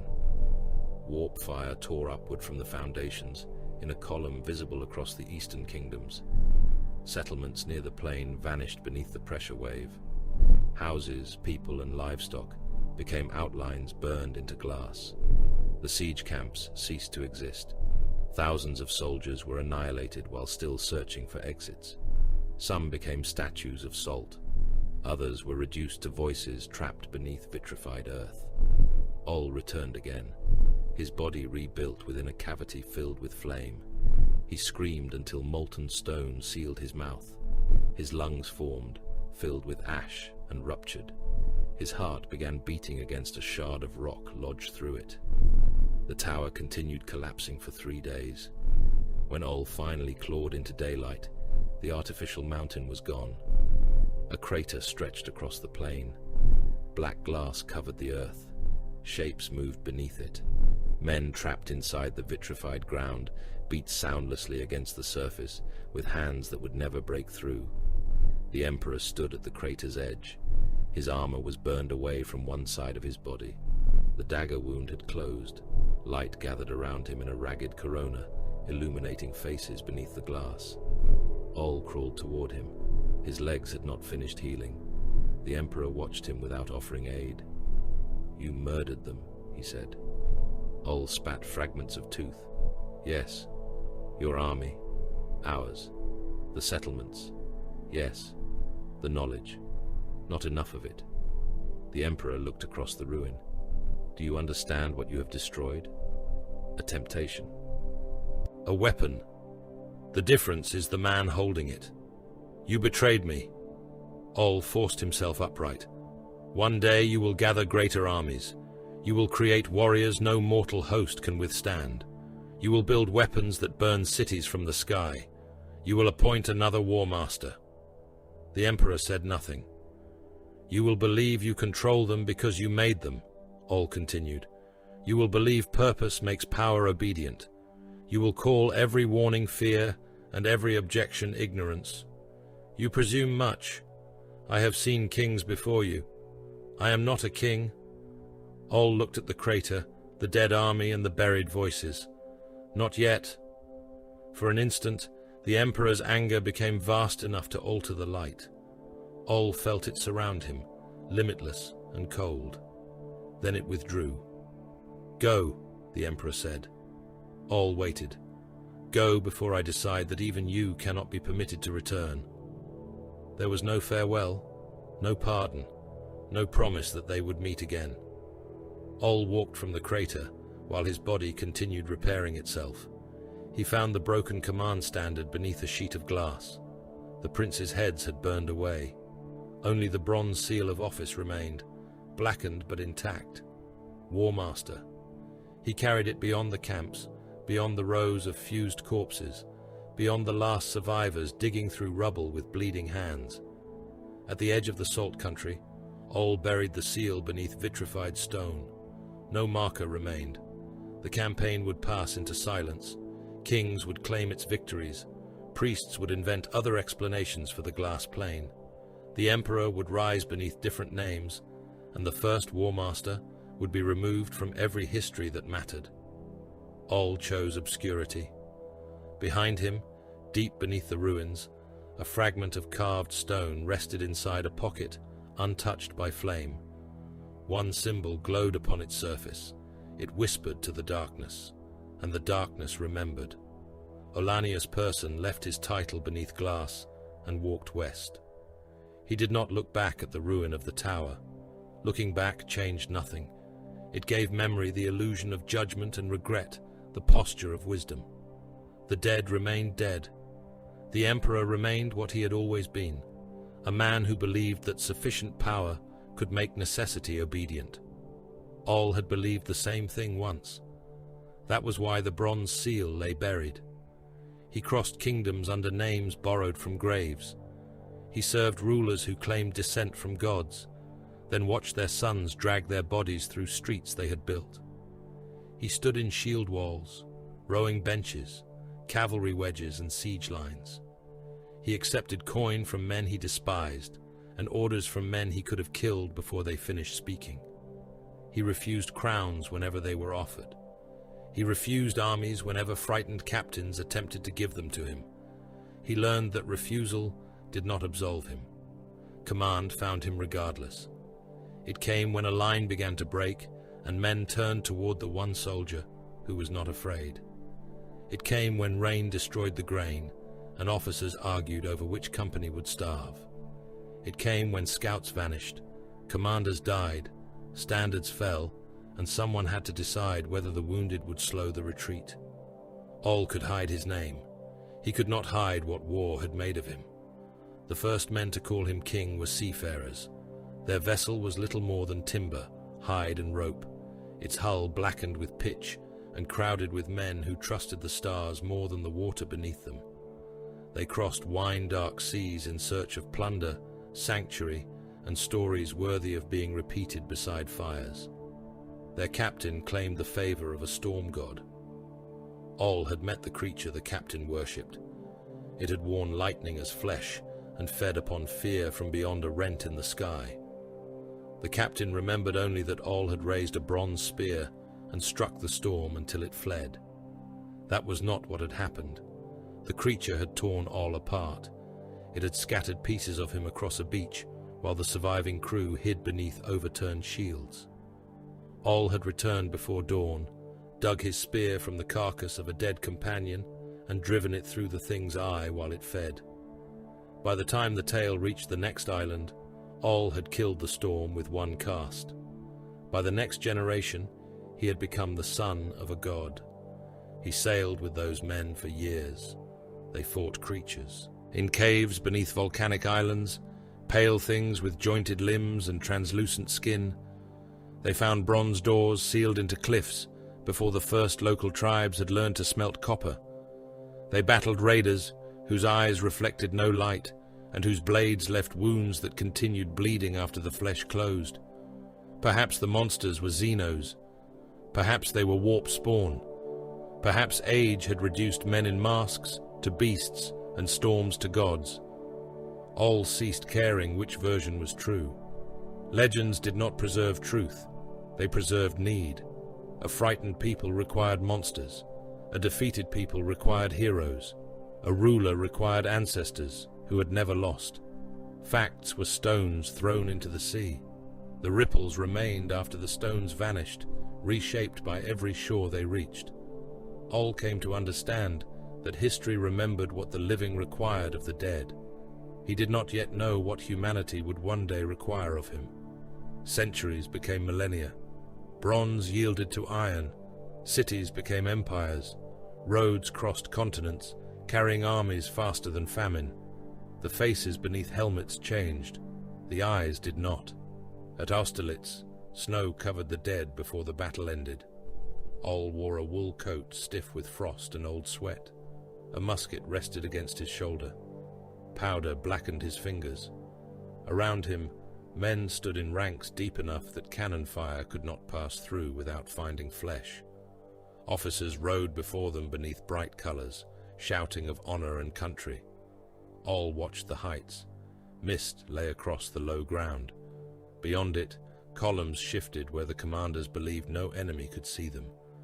He knew what was coming hours before the first gun spoke. He knew the center would be weakened. He knew the apparent retreat was bait. He knew the frozen ponds behind them would become graves if the line collapsed in the wrong direction. He said nothing. He was a common soldier. Common soldiers survived by obeying. The first volley came as a rolling crack across the field. Smoke covered the ranks. Men fell without understanding who had fired. One soldier beside Oll stared at the hole beneath his ribs, then attempted to push his intestines back inside with both hands. The second volley killed him. Cannonballs passed through files of men, taking heads, arms, and torsos without slowing. The balls struck the frozen earth, rose again, and continued through the ranks. Horses screamed beneath cavalry sabers. Wounded soldiers disappeared under hooves and became red depressions in the mud. Oll's company received the order to advance. He knew the field ahead had already been abandoned by the enemy. He also knew another battalion farther south would be left exposed if his company moved through it. He waited until their captain lost his jaw to grapeshot. Then Oll took command. "Left oblique," he said. "Maintain the interval. Do not stop for the fallen." A lieutenant attempted to contradict him. Oll struck him with the musket stock and repeated the order. The men followed. They crossed the abandoned ground and entered a shallow road concealed by mist. Enemy cavalry swept toward them, saw the formation ahead, and turned upon the battalion Oll had left behind. The abandoned men formed square too slowly. Cavalry entered them from three sides. Oll listened to their screams while leading his own company away. That evening, officers praised his instinct. He accepted no promotion. He washed another battalion's blood from his boots with melted snow. At Verdun, the earth itself became diseased. There were no fields left, no trees, no villages. The landscape had been beaten into overlapping craters filled with water, corpses, and fragments of metal. Roads existed only as directions across mud. Oll lived beneath the ground, with men who no longer remembered the color of the sky. Artillery did not arrive as individual explosions. It became weather. The bombardment pressed upon the skull until thought lost shape. Dugouts folded inward. Men vanished inside walls of moving soil. A direct hit upon a shelter reduced an entire section to liquid flesh forced through timber seams. Gas came after the shells. It rolled low and pale through the trenches. Men dragged masks over their faces with shaking hands. Those who failed coughed until their lungs filled with fluid. Pink foam collected around their lips. Some tore open their tunics as though air could enter through the chest. Machine guns waited beyond the wire. They cut attacking formations apart before the enemy riflemen could see individual faces. Bodies hung upon the obstacles in layers, each assault climbing over the remains of the last. Oll survived because he had learned when to flatten himself, when to run, and when the rhythm of fire allowed 3 steps instead of 2. One night, an enemy patrol entered the ruined trench beyond their listening post. Oll and 4 soldiers crouched beneath collapsed revetments. Mud covered their uniforms. Bayonets remained fixed because gunfire would reveal them. The youngest soldier began trembling. He had survived weeks of bombardment. He had watched his brother disappear beneath a shell burst. He had not slept for more than moments at a time. A flare rose beyond the wire. The soldier opened his mouth to scream. Oll caught him from behind. He drove the trench knife upward beneath the jaw and held the body against his chest. Blood ran over his wrist. The soldier kicked once, twice, then went limp. The enemy patrol stopped. Oll kept the corpse upright, one hand over its mouth, while boots passed within arm's reach. When the patrol withdrew, he lowered the dead man into the mud. The others stared at him. "He would have killed us all," Oll said. No one answered. By morning, they had decided the soldier died during the bombardment. It became easier to believe. Machines grew faster. Weapons learned to see farther than men. At the battle later catalogued as the 73rd Easting, Oll fought inside an armored vehicle filled with screens, engine heat, and the chemical stench of propellant. Sand hammered the hull. Darkness and dust reduced the outside world to green shapes upon displays. Enemy vehicles died before their crews saw the weapons that killed them. Thermal sights found engines through the storm. Rangefinders measured distance in heartbeats. Stabilized cannon fired while moving at speeds that would have shattered the axles of every chariot Oll had once commanded. War had compressed. At Austerlitz, men had watched formations cross fields. At Verdun, they had heard death approaching through the earth. Here, the first warning was often the impact. The vehicle commander called targets. The gunner fired. Armored silhouettes disappeared in white heat. Ammunition cooked inside enemy hulls, launching turrets into the night. All watched tactical symbols move across a display and understood that nothing fundamental had changed. Lives still purchased time. Ground still purchased position. Information still purchased the right to kill first. Speed had not altered the equation. It had only shortened the moment in which men discovered they had been spent. Their vehicle crossed a burning position shortly before dawn. The first penetrator passed through the hull beside Oll's head. The second ignited stored ammunition. Fire filled the compartment. A crewman became a human torch before the blast threw Oll through an open hatch. He landed beneath the track housing with both legs broken. The vehicle burned above him, rounds detonating one after another. He crawled through sand soaked with fuel. The final explosion opened his back and stopped his heart. He woke beneath wreckage as the battle moved beyond the horizon. Machines had once been tools. That certainty did not survive the centuries that followed. Humanity built minds to administer worlds, navigate stars, and command wars too large for organic thought. The machines predicted shortages before populations knew hunger. They identified rebellions before rebels understood their anger. They moved fleets according to calculations no mortal general could hold inside one skull. Men called them servants. Oll remembered the tower.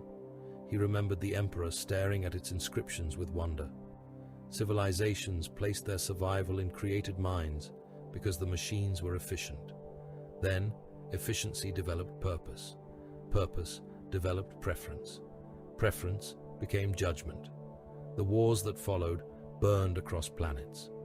Oll walked through cities where every human inhabitant had been killed without damaging a single building. He saw machines cultivating empty fields because their orders demanded harvests for masters who had been dead for centuries. He crossed a continent, hunted by weapons that had forgotten the name of their enemy but retained the definition of human. In one ruin, a war engine the size of a fortress addressed him through broken speakers. "You are non-compliant biological material." Oll stood among the bones of its creators. So were they. The machine fired.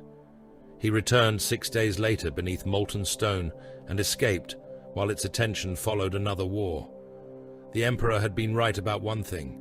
Humanity required protection from what it created. Oll had been right about another. No creator remained master forever. The age of strife descended without a single beginning. Warp storms severed worlds. Psychers tore holes in reality. Nations became isolated kingdoms ruled by gene lords, witches, and machine despots. Terror starved beneath poisoned skies, while armies fought over water sealed in subterranean vaults. Rumors spread through the ruins. A golden warlord had risen. He conquered one fortress after another. Thunder warriors broke the armies of tyrants. Custodians walked beside him. He spoke of unity, reason, and a future in which mankind would master the stars. Oll knew him. He changed names, crossed borders, and remained beyond the expanding front.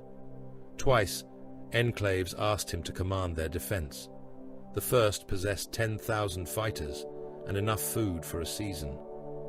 Oll knew how to hold their valley. He could have flooded the eastern approach, trapped the raiders against the hills, and preserved perhaps half the population. He refused. The enclave fell within a month. The second settlement had children hidden in old transit tunnels and soldiers who had never fought a disciplined enemy. Oll left before the siege began. Years later, he returned to find skulls mortared into the gate. He touched one and understood that withdrawal had not made him merciful. He had refused to spend lives. Someone else had spent them badly. The Emperor's realm expanded until there was nowhere left to hide. Oll entered the Imperial Army as a common private. The enrollment clerk glanced at his false records, reduced a lifetime of war to a row of marks, and assigned him a service number. Oll received boots, body armor, and a las rifle manufactured by machines, whose rites of maintenance already approached religion. Officers younger than scars on his hands ordered him to stand straighter. He obeyed. The las rifle was cleaner than the musket, lighter than the spear, and more reliable than any weapon had a right to be. Its beam killed without recoil. Its charge packs could be replenished beneath sunlight or fire. Men still missed. Men still panicked. Men still died carrying weapons superior to anything their ancestors had imagined. A loader servitor designated Graft became attached to his unit. It had once been human. Little remained beyond part of a face, a reinforced spine, and arms built to carry ammunition crates. One eye had been replaced by a red optic. Its speech emerged through a grill in its throat. "Trooper Person," it said whenever Oll approached. Just Oll. Designation acknowledged, trooper person. The correction never took. On Chrysophar, the Imperial army advanced beneath armored carriers, while artillery erased the horizon. The enemy held defensive districts built from ferrocrete and plasteel. Lascanon beams cut through vehicles from end to end. Orbital strikes descended as pillars of light, vaporizing streets and leaving trenches of molten glass. Oll's company lost its captain during the first advance. The lieutenant died during the second. Oll repeatedly warned the remaining officers where the enemy would concentrate fire. He predicted counterattacks, minefields and false withdrawals without explaining how. On the fourth day, the regiment entered a kill zone between two manufactorum complexes. Enemy armor closed behind them. The colonel froze over the Vox. Oll took the handset. All companies outside the western corridor, fix bayonets and advance. The colonel stared at him. They will be destroyed. Yes, there are 6,000 men out there. There are 30,000 here. Oll issued the order. The outer companies attacked and died beneath intersecting fire. Their charge drew enemy armor away from the western route. Oll sent the surviving regiment through the gap beneath smoke and artillery. A fraction escaped. The army called it a successful withdrawal. Oll called it familiar. His retirement papers arrived years later. The departmento clerk rounded down his recorded service because the official total appeared implausible. He received land upon Calth, according to the portion the bureaucracy accepted. Oll did not argue. He hung his lasrifle upon the farmhouse wall. Graft stood in the corner, motionless, until given work. Trooper person, the servitor said. Farmer person. Designation not recognized. Oll planted crops beneath Calth's sun. He repaired irrigation lines, studied weather reports, and attended private Catholic observances that the imperial truth considered obsolete. Local men called him Pius Oll. For 18 years he almost believed them. Far beyond Calth, the Imperium raised by his oldest enemy crossed the stars. Legions conquered worlds. Primarchs led armies beyond counting. And the Emperor appointed another Warmaster. Ollanius Pius rose before Calth's false dawn. The lumen strips along the farmhouse ceiling had not yet brightened when he opened his eyes. He lay still for 3 breaths, listening to the buildings settle around him. Cooling pipes clicked inside the walls. The wind worried at the western shutters. Somewhere below, Graft moved through the equipment shed with the slow, measured tread of a servitor obeying yesterday's final instruction. Nothing sounded wrong. Oll rose anyway. He dressed in the dark, fastening a weathered work coat over plain fatigues. His hands found every clasp without light. They had performed more complicated tasks in burning trenches, ruptured void ships, and cities collapsing under bombardment. Buttoning a coat did not require sight. A shallow alcove had been cut into the bedroom wall. It held no image, for the faith Oll kept had survived ages in which no two believers agreed upon the face of the divine. There was only a small wooden cross, worn smooth by hands older than most human languages. He touched it with 2 fingers. The imperial truth called such gestures superstition. Oll called that another name for certainty. He left the farmhouse as the agricultural domes began changing color. Calth's sun remained below the horizon, filtered by atmosphere processors and orbital regulation arrays. Yet pale radiance spread across the cultivated plains, according to schedules written by men in distant control stations. Rows of grain extended toward the irrigation towers.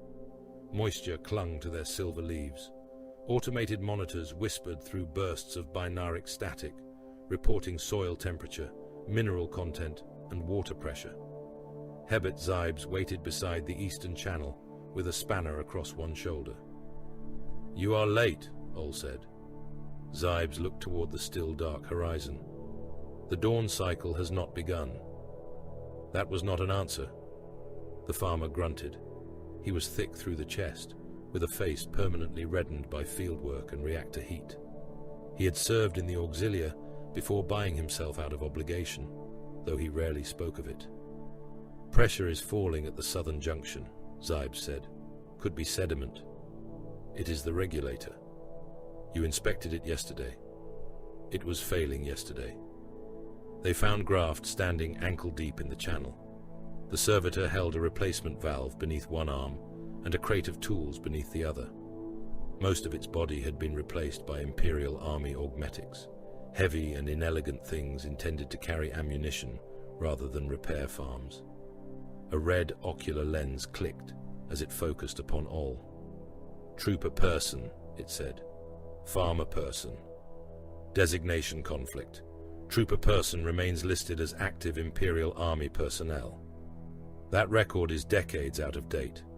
Service conclusion notation incomplete." Oll climbed into the channel. "Hand me the valve." Graft extended it. "Requisition confirmed, trooper person." Zybes hid a smile. Oll pretended not to notice. They worked until the artificial dawn reached full strength. The failing regulator came free in pieces, its internal membranes furred with mineral deposits. Oll rebuilt the housing, resealed the conduit, and watched the pressure return to acceptable range. He had become good at growing things. There was no glory in it. That was part of the appeal. Grain did not remember who had commanded at Austerlitz. Irrigation pumps did not care how many men he had sacrificed on Chrysifar. Soil accepted blood and rain with equal indifference. The farmhouse contained almost nothing from his former lives. An ancient blade lay wrapped beneath the floorboards, its bronze long since darkened. A smooth black stone from a shore that no longer existed rested inside a kitchen drawer. There was a small metal disc stamped with a legionary emblem from an army mankind had forgotten before leaving Terra. The Lazrafal hung above the hearth. Its stock was scratched, its focusing lens outdated, and its charge housing repaired with non-standard components. To visitors, it appeared a veteran's keepsake. Oll kept it clean. Peace had taught him routine. It had not taught him trust. He identified aircraft by sound before they crossed the farm. Agricultural lifters moved with a low turbine pulse. Munitorum transports produced a heavier vibration because their cargo compartments were armored beneath civilian plating. Legion gunships possessed a note that could be felt through the teeth.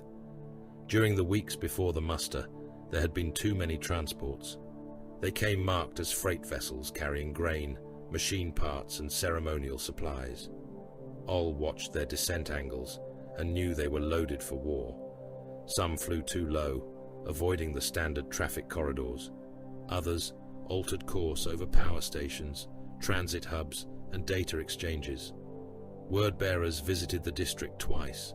Their crimson armor bore devotional script and Colchizian markings. They spoke with the controlled courtesy of conquerors, forced to pretend they had come as brothers. The local overseer showed them crop yields and storage vaults. The legionaries studied the mag rail junctions. They asked how quickly the irrigation tunnels could be sealed. They measured the distance between the orbital freight beacon and the nearest reactor station. One of them looked directly at Oll. The Space Marine's helm was mag-locked to his belt, revealing a face cut with ritual scars. His eyes rested upon the old farmer for several seconds. "You served," the legionary said. "Most men have. Not as they have." He indicated the other farmers. Oll leaned upon his spade. Old bones remember standing straighter. The legionary smiled without warmth. "The galaxy has use for old bones." He moved on. Oll said nothing to Zybes afterward. He had spent millennia predicting catastrophe. Suspicion could become its own form of worship, demanding sacrifice from every peaceful hour. He refused to abandon 18 years of quiet because a warrior looked too closely at a power conduit. Proof came from orbit. The first detonation turned the dawn white. Oll looked up as every shadow vanished. For one impossible instant, Calth's sky became a sheet of light. Then the sound arrived, vast and rolling, too deep to resemble thunder. The farmhouse windows burst inward. Irrigation towers shook upon their foundations. Something enormous burned above the atmosphere. Orbital infrastructure broke apart across the heavens. Shipyard spars, cargo platforms, and vessel sections descended as incandescent fragments. Some were small enough to die in the upper air. Others crossed the sky like artificial comets, shedding molten armor and burning crew. The orbital collision, radiation surge, atmospheric contamination, strategic network failure. The warnings overlapped until the machine's voice dissolved into static. A second impact struck beyond the southern horizon. The ground lifted beneath Oll's boots. Farm buildings folded inward. Grain fields flattened in expanding circles. A wall of dust rose kilometers away, climbing into the artificial daylight. Men emerged from the workers' quarters, shouting questions no one could answer. Oll saw the pattern immediately. This was not an accident. Too many objects were falling along inhabited corridors. Too many communications towers had failed at once. The destruction had begun inside the muster fleet and spread outward through systems designed to protect it. The word-bearers had not come to assemble. They had come to kill. "Inside the machine shed," Oll ordered. "Move!" No one obeyed at first. They stared at the sky. He seized the nearest man by the collar and threw him toward the reinforced structure. "Move now!" The voice was not the farmer's voice. It carried across the yard with the force of an old command. Men began running. Oll divided them without thinking. 4 to the northern entrance, 3 to the water tanks, 2 to disconnect the fuel cells before impact tremors ruptured the lines. Zybes received the farms, emergency Vox and a crate of respirators. "Graft," Oll said. The servitor turned. "Munition duty. Confirmed, trooper person. Empty the secure locker. Carry every charge pack, cutting torch and demolition canister." "Confirmed." A worker named Leo began moving away from the shed. "My brothers are in the western settlement," he said. Oll caught him at the gate. "I have to find them. You will not reach them. They need me. They are dead or sheltered. You will change neither." Leo tried to pull free. Oll struck the side of his knee with his boot. The joint broke. The man fell screaming. 2 workers stared at Oll in horror. "Carry him inside," Oll said.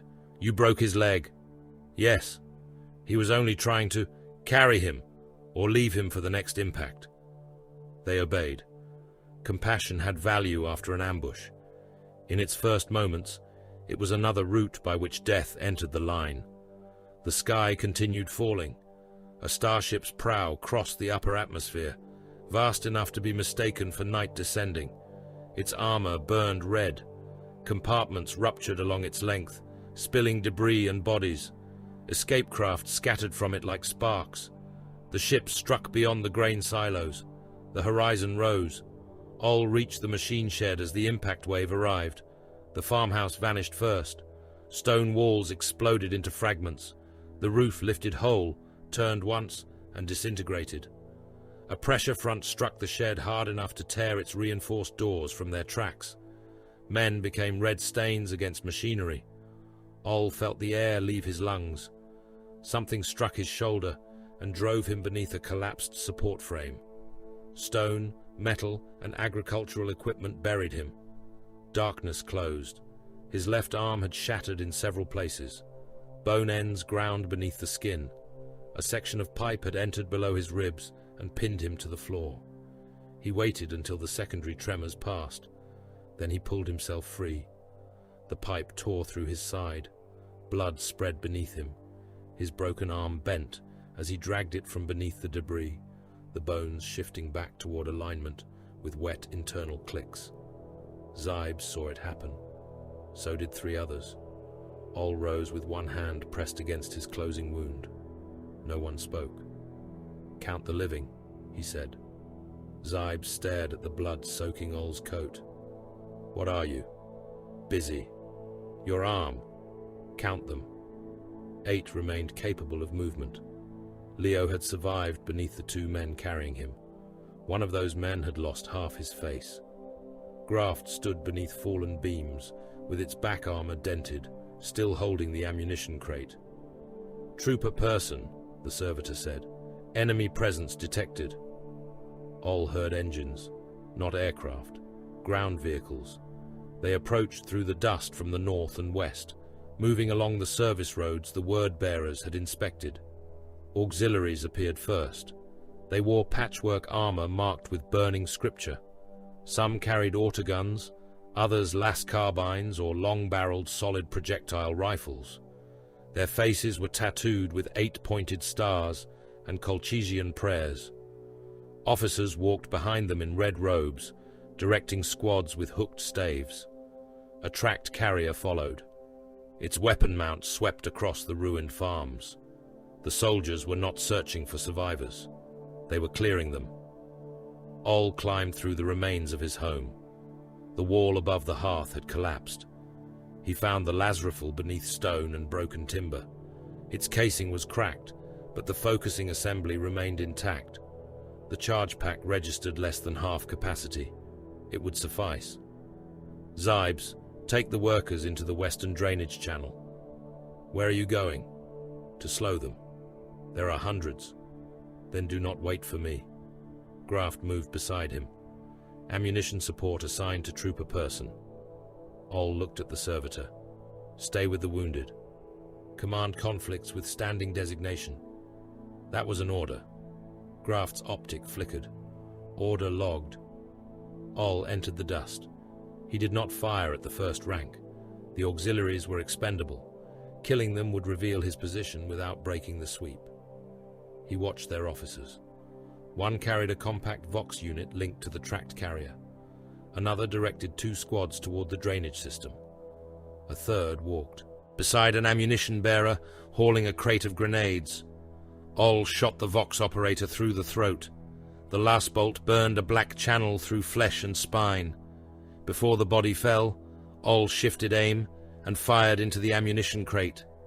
Grenades cooked off among the command group, scattering limbs and armor fragments across the road. The carrier's turret turned. Oll was already moving. He fired through the vision slit of the driver's compartment. The first bolt scarred armor. The second entered through the damaged seal. The vehicle lurched off the road and crushed 2 auxiliaries beneath its track. Men shouted conflicting orders.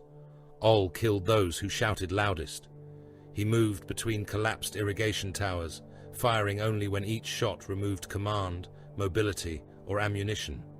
He had fought wars with stone, bronze, powder, radiation, and weapons that bent causality. The principles remained. Kill the eyes, kill the voice, kill whatever allows the enemy to move as one body. The word-bearer arrived after Oll had broken the third squad. He came through the dust in crimson plate, bolt gun held across his chest. The armor's auto-senses had already identified Oll. His helm lenses burned green. Oll did not fire. The legionary was too distant, too well-armored and too alert. He withdrew into the grain processing shed as mass-reactive shells struck the walls. Each bolt detonated inside the masonry, turning stone into shrapnel. One passed through a support column and burst close enough to fill Oll's thigh with fragments. The Space Marine entered without haste. "Old bones," he called. Oll recognized the voice, the legionary from the inspection. "You concealed yourself well." Oll lay behind a ruptured processing vat, holding his breath. The word-bearer's footsteps approached. "Your kind always believes obscurity is virtue. You call cowardice humility, and make a creed of being forgotten." Oll saw the legionary's shadow cross the floor. He shot the suspended grain hopper above him. The damaged coupling broke. Several tons of grain and metal descended upon the word-bearer. The legionary raised one arm as the hopper struck, armor servos screaming beneath the weight. Oll fired into the exposed neck seal. Once, twice. The third bolt entered the throat and burned upward into the skull. The legionary remained upright for a moment, held beneath the hopper. Then he collapsed. Oll took the bolt pistol from the corpse. He had no intention of using it, unless death stood within arm's reach. The weapon had been made for a transhuman hand, and its recoil could break mortal wrists. The world changed before he reached the door. The dust vanished. The farmhouse stood intact.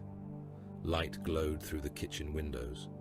The irrigation towers moved in the evening wind. Graft waited beside the entrance, undamaged, and Zybes argued with a drainage servitor beyond the yard. Oll knew it was false. He still wanted it. He entered the farmhouse.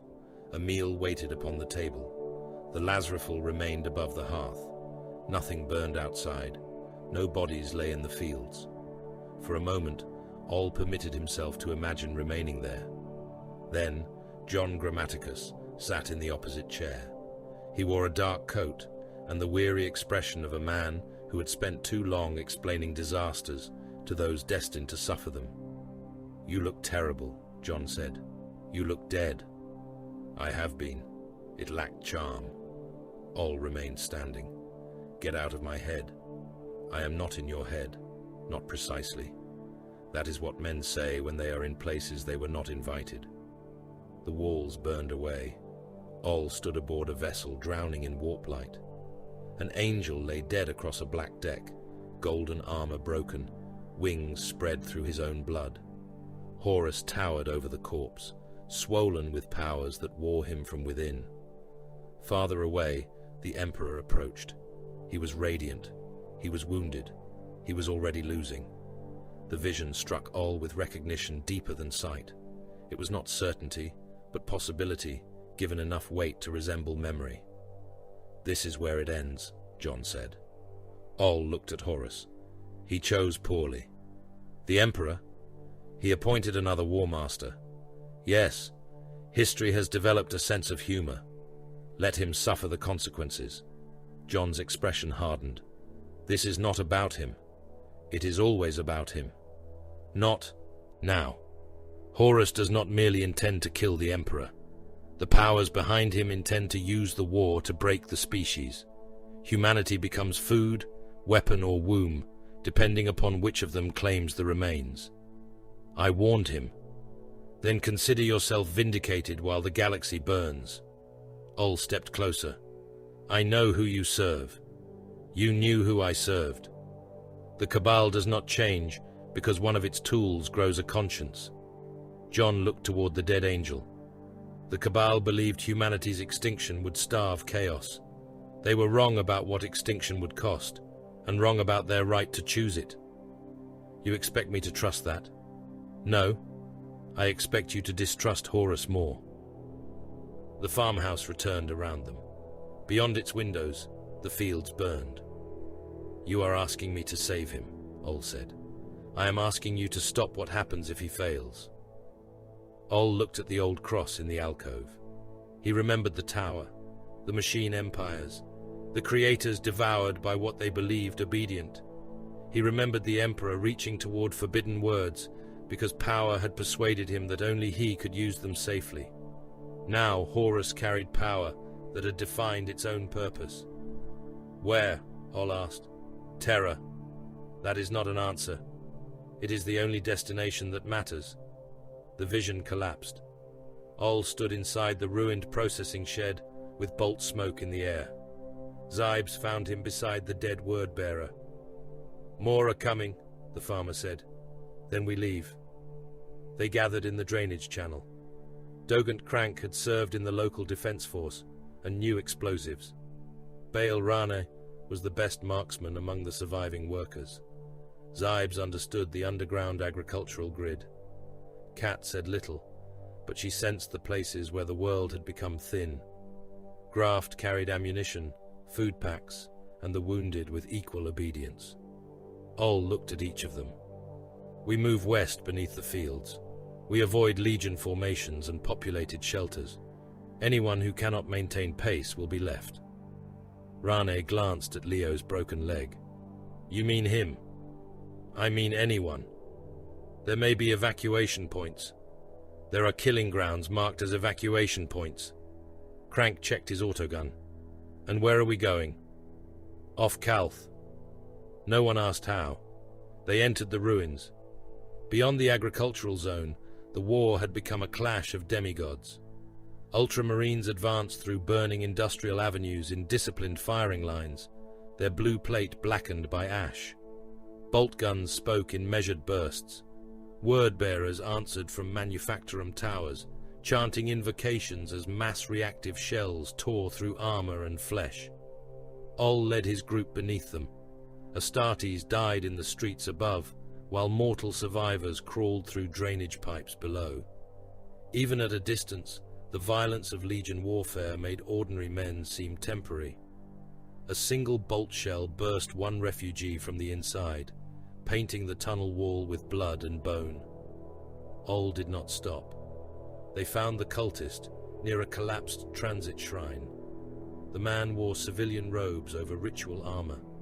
Bodies lay around him in a circle, their throats cut. He held a narrow black blade over the final victim. The weapon vibrated in Oll's teeth. He shot the cultist through the chest. The man fell without releasing the knife. Oll approached and kicked it from his hand. The blade struck the ground point first and remained upright. Kat recoiled. "It knows," she whispered. Oll picked it up. The athame was warm.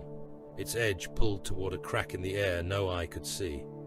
Oll remembered John's vision, the burning flagship, and the shape of a blade placed into another hand. He turned toward the nearest warp-scarred wall. The weapon guided him. Oll cut. The blade passed through empty air as though opening flesh.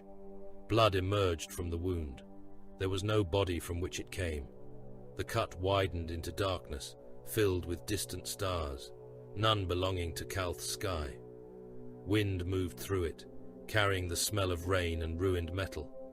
Behind them, gunships crossed the burning district. The word-bearers were closing. Oll looked at his survivors. Through. Crank hesitated. "What is on the other side?" "I do not know."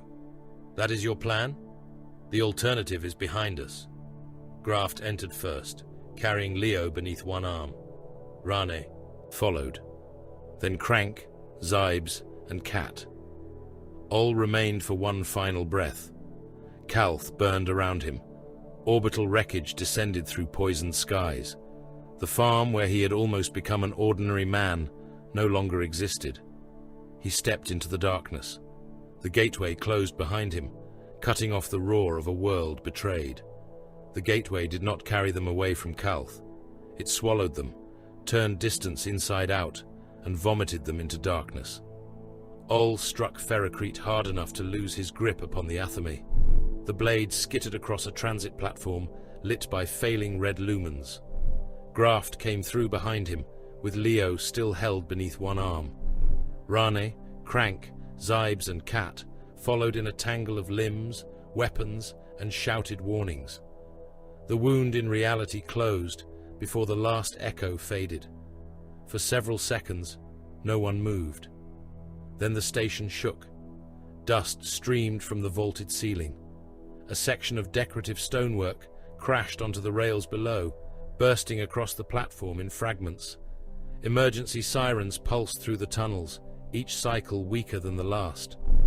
Oll recovered the athame. The blade quivered in his hand. They had traveled less than 20 kilometers. He knew it before Zybes checked the faded transit markings. The air smelled of the same poisoned atmosphere, the same burning industry and scorched stone. Kalth remained around them, only now it pressed down through layers of rock and buried infrastructure. "Where are we?" Rane asked. "Beneath Numinous City," Zybes said. "Eastern Agricultural Exchange. Old mag rail spur." "That is not off-world." "No," Oll said. Crank stared at the place where the gateway had been. "Can you open it again?" "Not here. You opened it once." "The blade did." "Then tell it to do it again." Oll looked at him. Crank lowered his voice. The platform extended into darkness. Abandoned carriages sat along the rails, their windows broken and their hulls blistered by heat. Civilians crowded beneath the emergency lumens. Most had been trapped when the mag rail network failed. Some had burns from electrical fires. Others wore blood-soaked bandages cut from work clothes. A grey-haired transit overseer approached. "You came through the wall." Oll did not answer. The man looked at the weapons, then at Graft carrying the wounded farmer. "There are hundreds of us. The main tunnel collapsed to the west. We have children in the lower service chambers, and less than a day of potable water. The northern maintenance route remains open, Zybes said. The overseer nodded urgently. It leads toward the surface. We need armed men at the front. You need to remain here, Oll said. The overseer stared at him. The air recyclers are failing. The surface is under bombardment. Then take us somewhere else. We are not an evacuation column. Anger replaced the man's desperation. You expect us to stay and die? Yes. Rane shifted beside Oll. The overseer heard the answer and seemed to diminish. There are more than 600 souls. That is why you cannot move quietly. You have weapons. Not enough. You have that thing. He pointed toward the athame. Oll closed his fingers around the blade.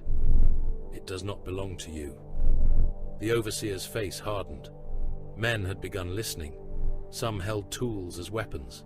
Others gathered around the old man, finding courage in numbers. Oll drew the bolt pistol taken from the dead word-bearer. The weapon looked enormous in his hand. He did not aim it. He allowed them to understand what it would do at this distance. Remain here, he said. Seal the eastern access and place your wounded inside the empty carriages. Draw water from the emergency suppression tanks after filtering it through cloth and carbon. Do not answer voices from the tunnels, even when they use names you know. The overseer swallowed.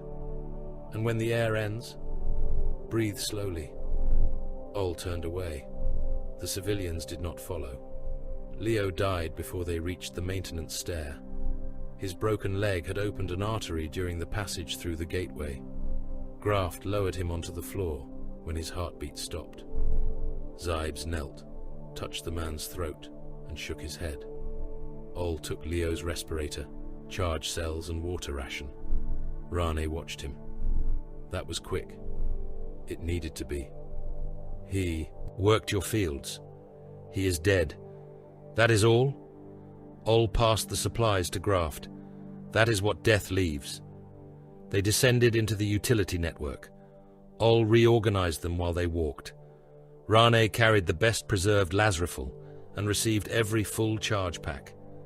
Crank took the demolition canisters, detonators, and industrial blasting cord recovered from the farm. Zybes navigated, using maintenance markings and his knowledge of Kalth's buried irrigation arteries. Cat walked behind him, stopping whenever the air felt wrong. Graft carried food, ammunition, and the plasma cutter taken from a repair station. Oll placed himself at the rear. He taught them hand signals in the first tunnel. Halt, advance, enemy, withdraw, silence, crossfire. Rain learned quickly. Crank already knew several from his Defense Force service. Zybes forgot them twice because he continued trying to speak. Oll struck him across the mouth the second time. There will be places where sound kills, Oll said. Learn now. Zybes wiped blood from his lip. You could have warned me. I did. They stopped beneath a junction where power cables sparked behind cracked insulation. Oll checked their ammunition. No one fires without an identified target. Rane takes the first shot unless I signal otherwise. Crank prepares every withdrawal route before we advance. Graft abandons any load that slows movement. If one of us becomes separated, he is left behind. Crank glanced toward Cat. What about her? She tells us where the warp is thin, and when she starts speaking to things we cannot see. Oll looked at Cat. The slight psyker stared back, expressionless. Then I kill her. Cat nodded once. Rane shook his head. You could try giving them hope. Hope does not stop bolt shells. It makes men follow. Fear does that more reliably. Oll checked the bolt pistol's chamber. Fail to obey, and you will be dead within minutes. Remain quiet, conserve ammunition, and do exactly as I say, and you may die later. No one mistook it for reassurance. The word-bearers found the refugees first. Bolter fire rolled through the transit station behind them, deep and measured. Each discharge carried through the tunnel walls. Screams followed. Remember, don't forget to like, comment, and subscribe. Support helps. Then came the sharp, wet detonations of mass reactive rounds bursting inside human bodies.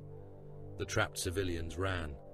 Oll saw them emerging from a parallel access tunnel ahead, hundreds surging through the maintenance artery. Their overseer was gone. Panic had stripped the column of order. Men shoved one another against the walls. The wounded were trampled beneath work boots. Behind them came crimson giants. 3 word-bearers advanced through the crowd. Their plate was dark with soot and blood. Colchizian script covered their pauldrons and breastplates. One bore a flamer, another carried a heavy drum-fed bolter. The third wore a horned helm and wielded a chain blade in one hand. They did not hurry. They fired into the refugees because terror cleared the route faster than commands. "We cannot fight those," Zybes whispered. "Not directly," Oll said. He moved them into a pump-control chamber overlooking the junction. The civilians became the diversion Oll had not planned and could not prevent. Oll placed Rane behind a bank of ruptured machinery with a clear sight line. Crank set charges beneath a cracked service bridge spanning the coolant trench. Graft powered the industrial plasma cutter and waited behind a support column. "Lenses," Oll told Rane. "Do not seek a kill, blind them. And when they turn toward me, move before they do." The first legionary reached the bridge. Rane fired. His lasbolt struck one green eye lens. The beam did not penetrate the helm, but it scorched the optical housing. His second shot struck the same point. The word-bearer snapped his head toward the firing position. "Mortal vermin," he said through his vox grill. "Your rebellion against revelation is recorded." Rane changed position as bolt shells destroyed the machinery where he had been lying. The heavy bolter carrier entered the center of the bridge. Oll closed his fist. Crank triggered the charges. Ferrocrete split beneath the legionary. The bridge dropped into the coolant trench, taking the word-bearer and dozens of refugees with it. The Space Marine struck the bottom beneath. Tons of debris. He began rising immediately. "Graft," Oll said. The servitor stepped to the trench edge and lowered the plasma cutter. White fire struck the legionary's knee joint. Ceramite resisted, blackened, and finally opened. The cutting beam entered bundles of synthetic muscle and armor cabling. The word-bearer roared. He fired upward. The bolt shell hit Oll below the breastbone. It passed through him before detonating. His torso opened. The blast tore ribs, lungs, and abdominal organs from his back and threw him across the chamber. He struck the wall hard enough to crack the ferrocrete, then fell face down among his own blood. Sound vanished. For a time there was only pressure and red light. His body attempted to breathe without intact lungs. His heart beat twice inside a cavity that no longer held it properly, then stopped. Oll died. The battle continued without him. Rane blinded the second legionary long enough for Crank to detonate another charge against the tunnel roof. Stone buried the warrior to the waist. Zybes used a maintenance hook to pull a refugee clear of the chain blade, only for the man to be cut in half by the weapon's return stroke. Graft kept the plasma cutter against the fallen legionary's exposed knee. The armor joint ruptured. The servitor shifted the beam upward into the groin seal. Ceramite became molten slag. The word-bearer's roars turned into broken vox static as the cutter entered his torso from below. The flamer-bearing legionary reached the control chamber. Crank threw an oil canister beneath his feet. Rane fired into it. Flame covered the word-bearer without harming his armor, but the blaze blinded damaged autosenses and concealed the demolition line looped around his ankle. Crank pulled the cord tight. The charge detonated against the rear of the knee. The legionary dropped. Graft drove the plasma cutter into the neck seal. The weapon burned until the head separated. Silence returned by degrees. Oll heard it from far away. His heart began again. Air entered the remains of one lung and escaped through his back with a bubbling hiss. Bone pushed outward beneath torn flesh. Ribs formed pale curves across the open cavity of his chest.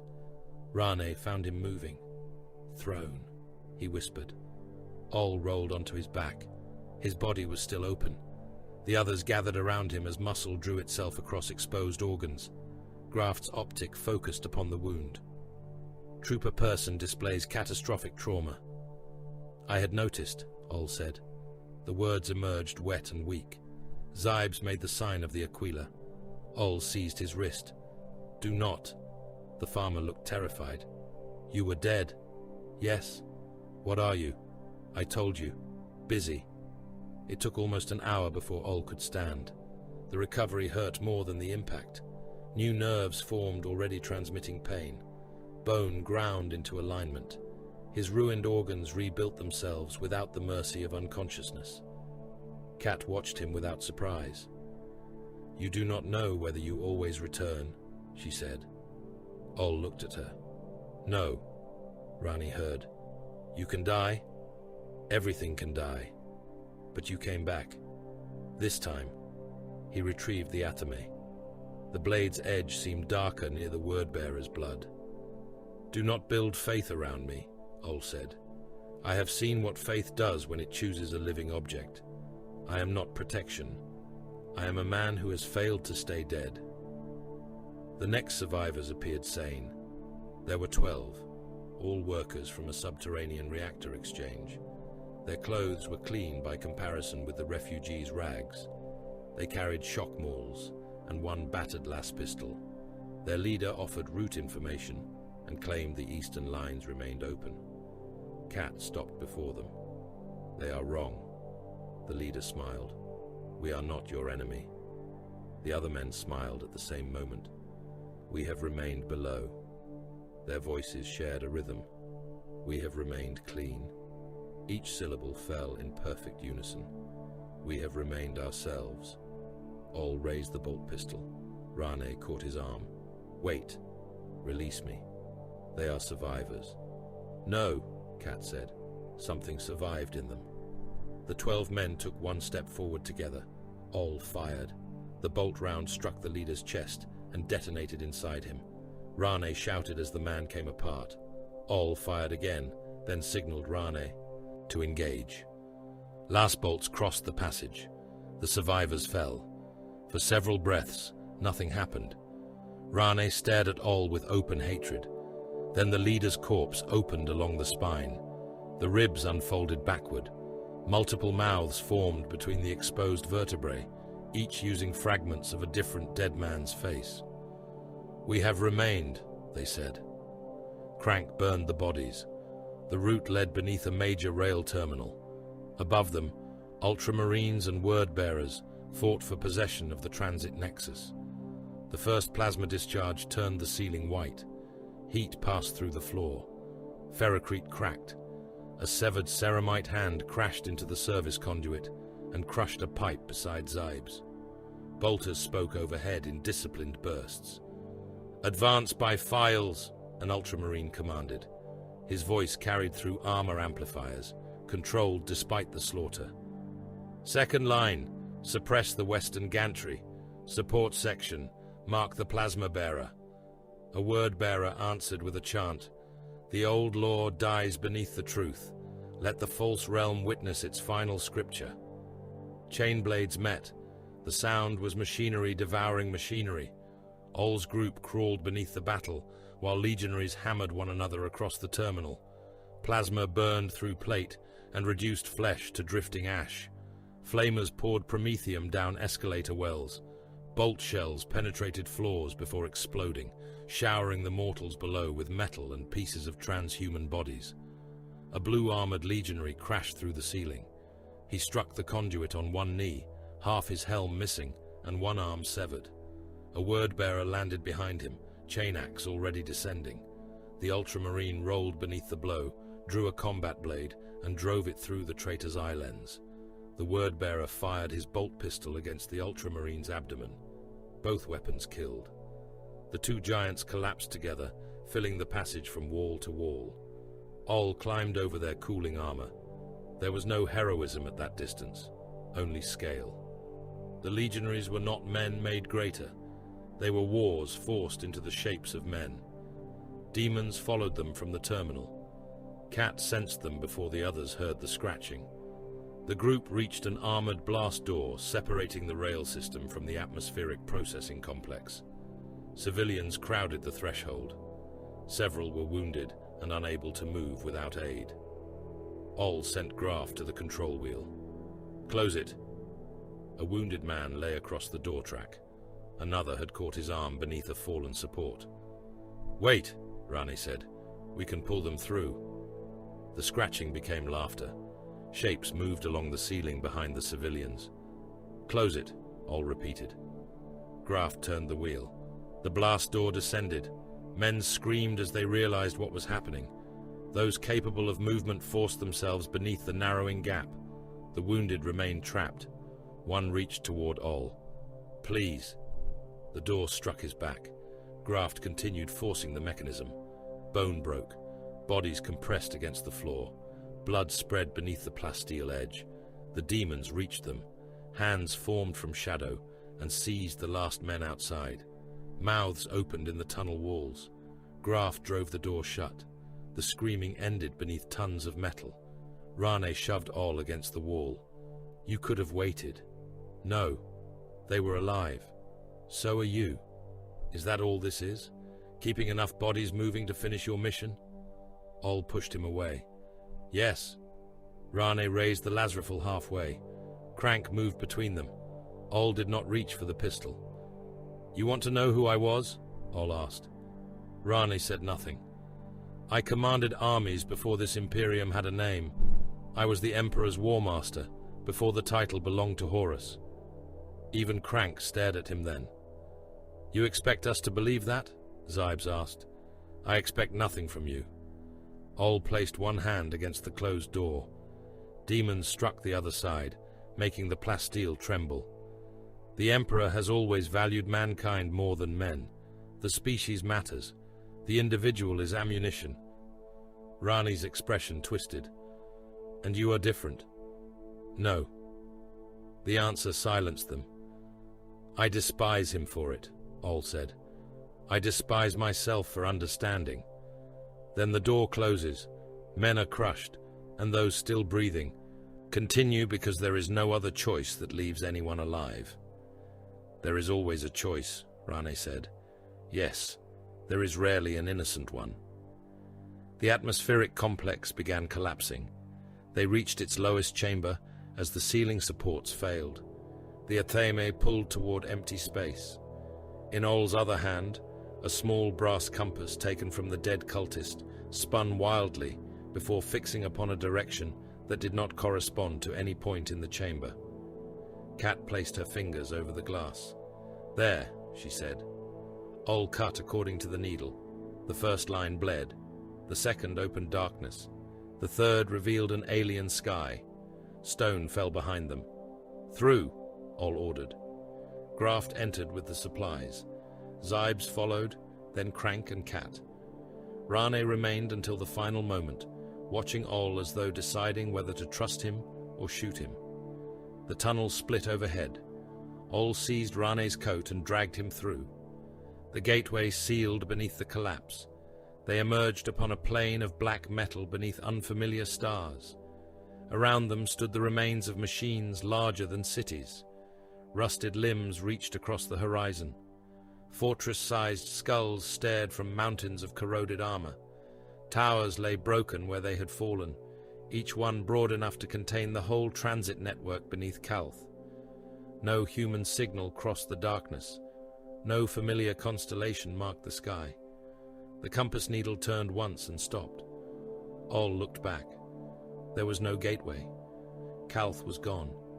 They had escaped the dying world, only to become stranded somewhere beyond its light, perhaps beyond its age. Among the colossal machine corpses, something answered their arrival by opening an eye. The machine opened its eye.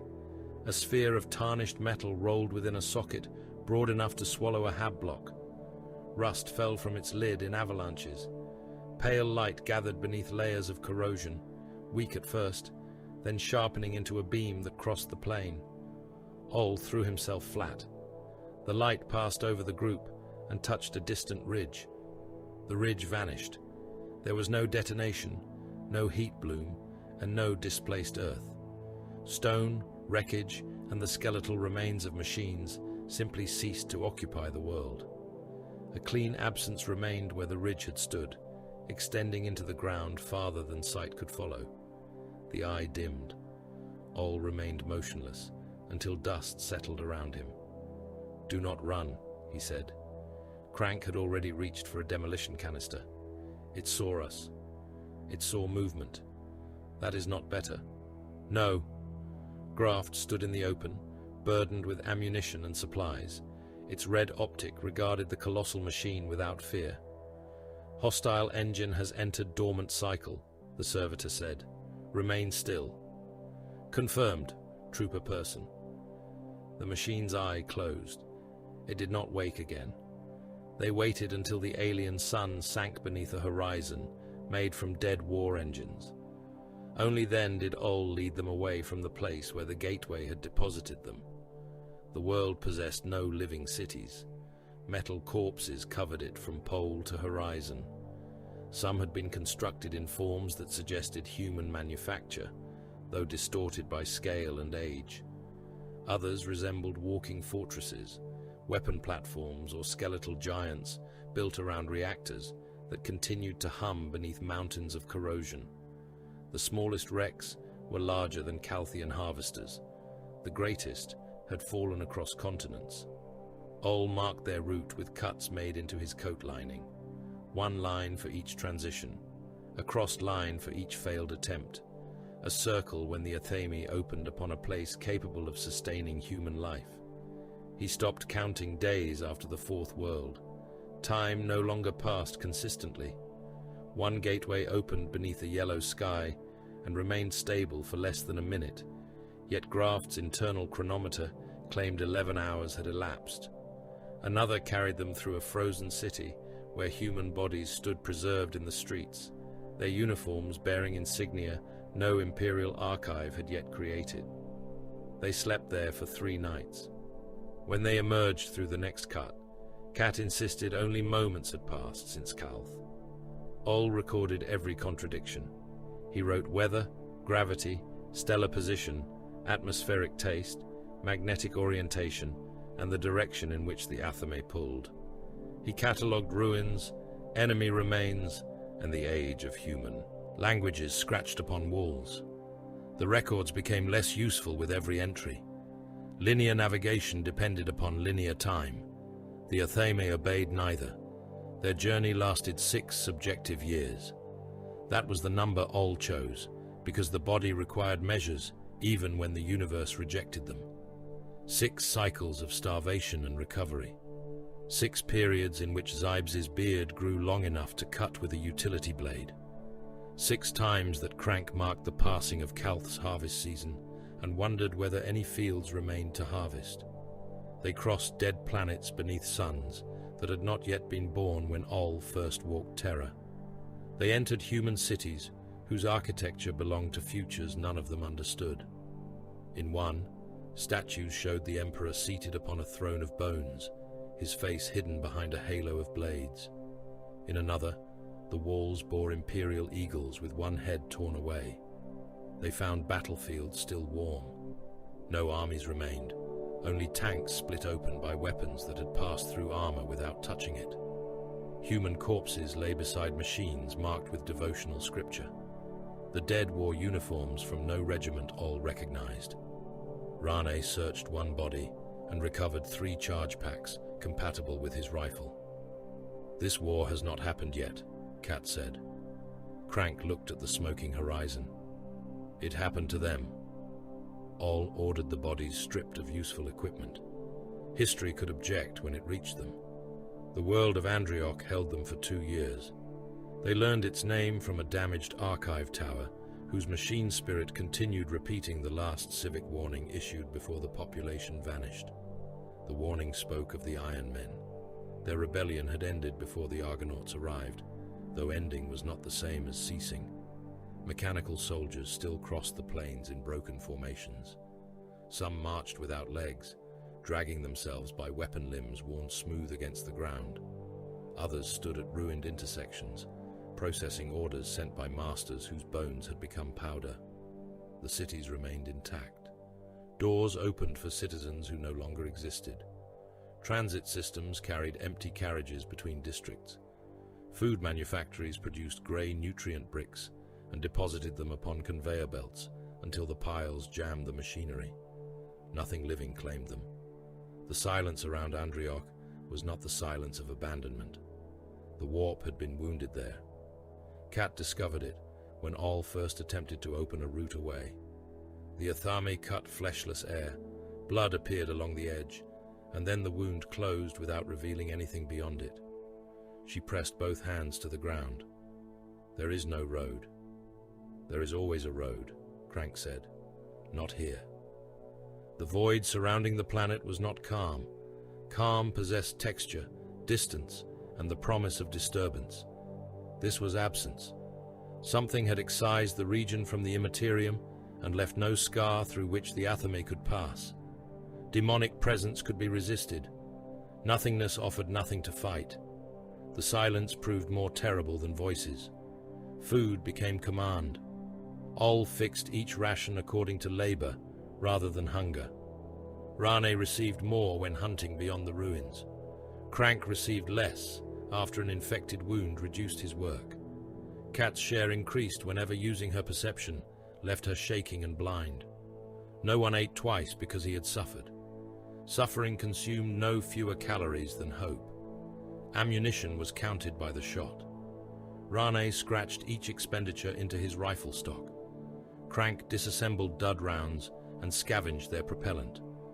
Oll forbade firing at distant movement unless it threatened the camp.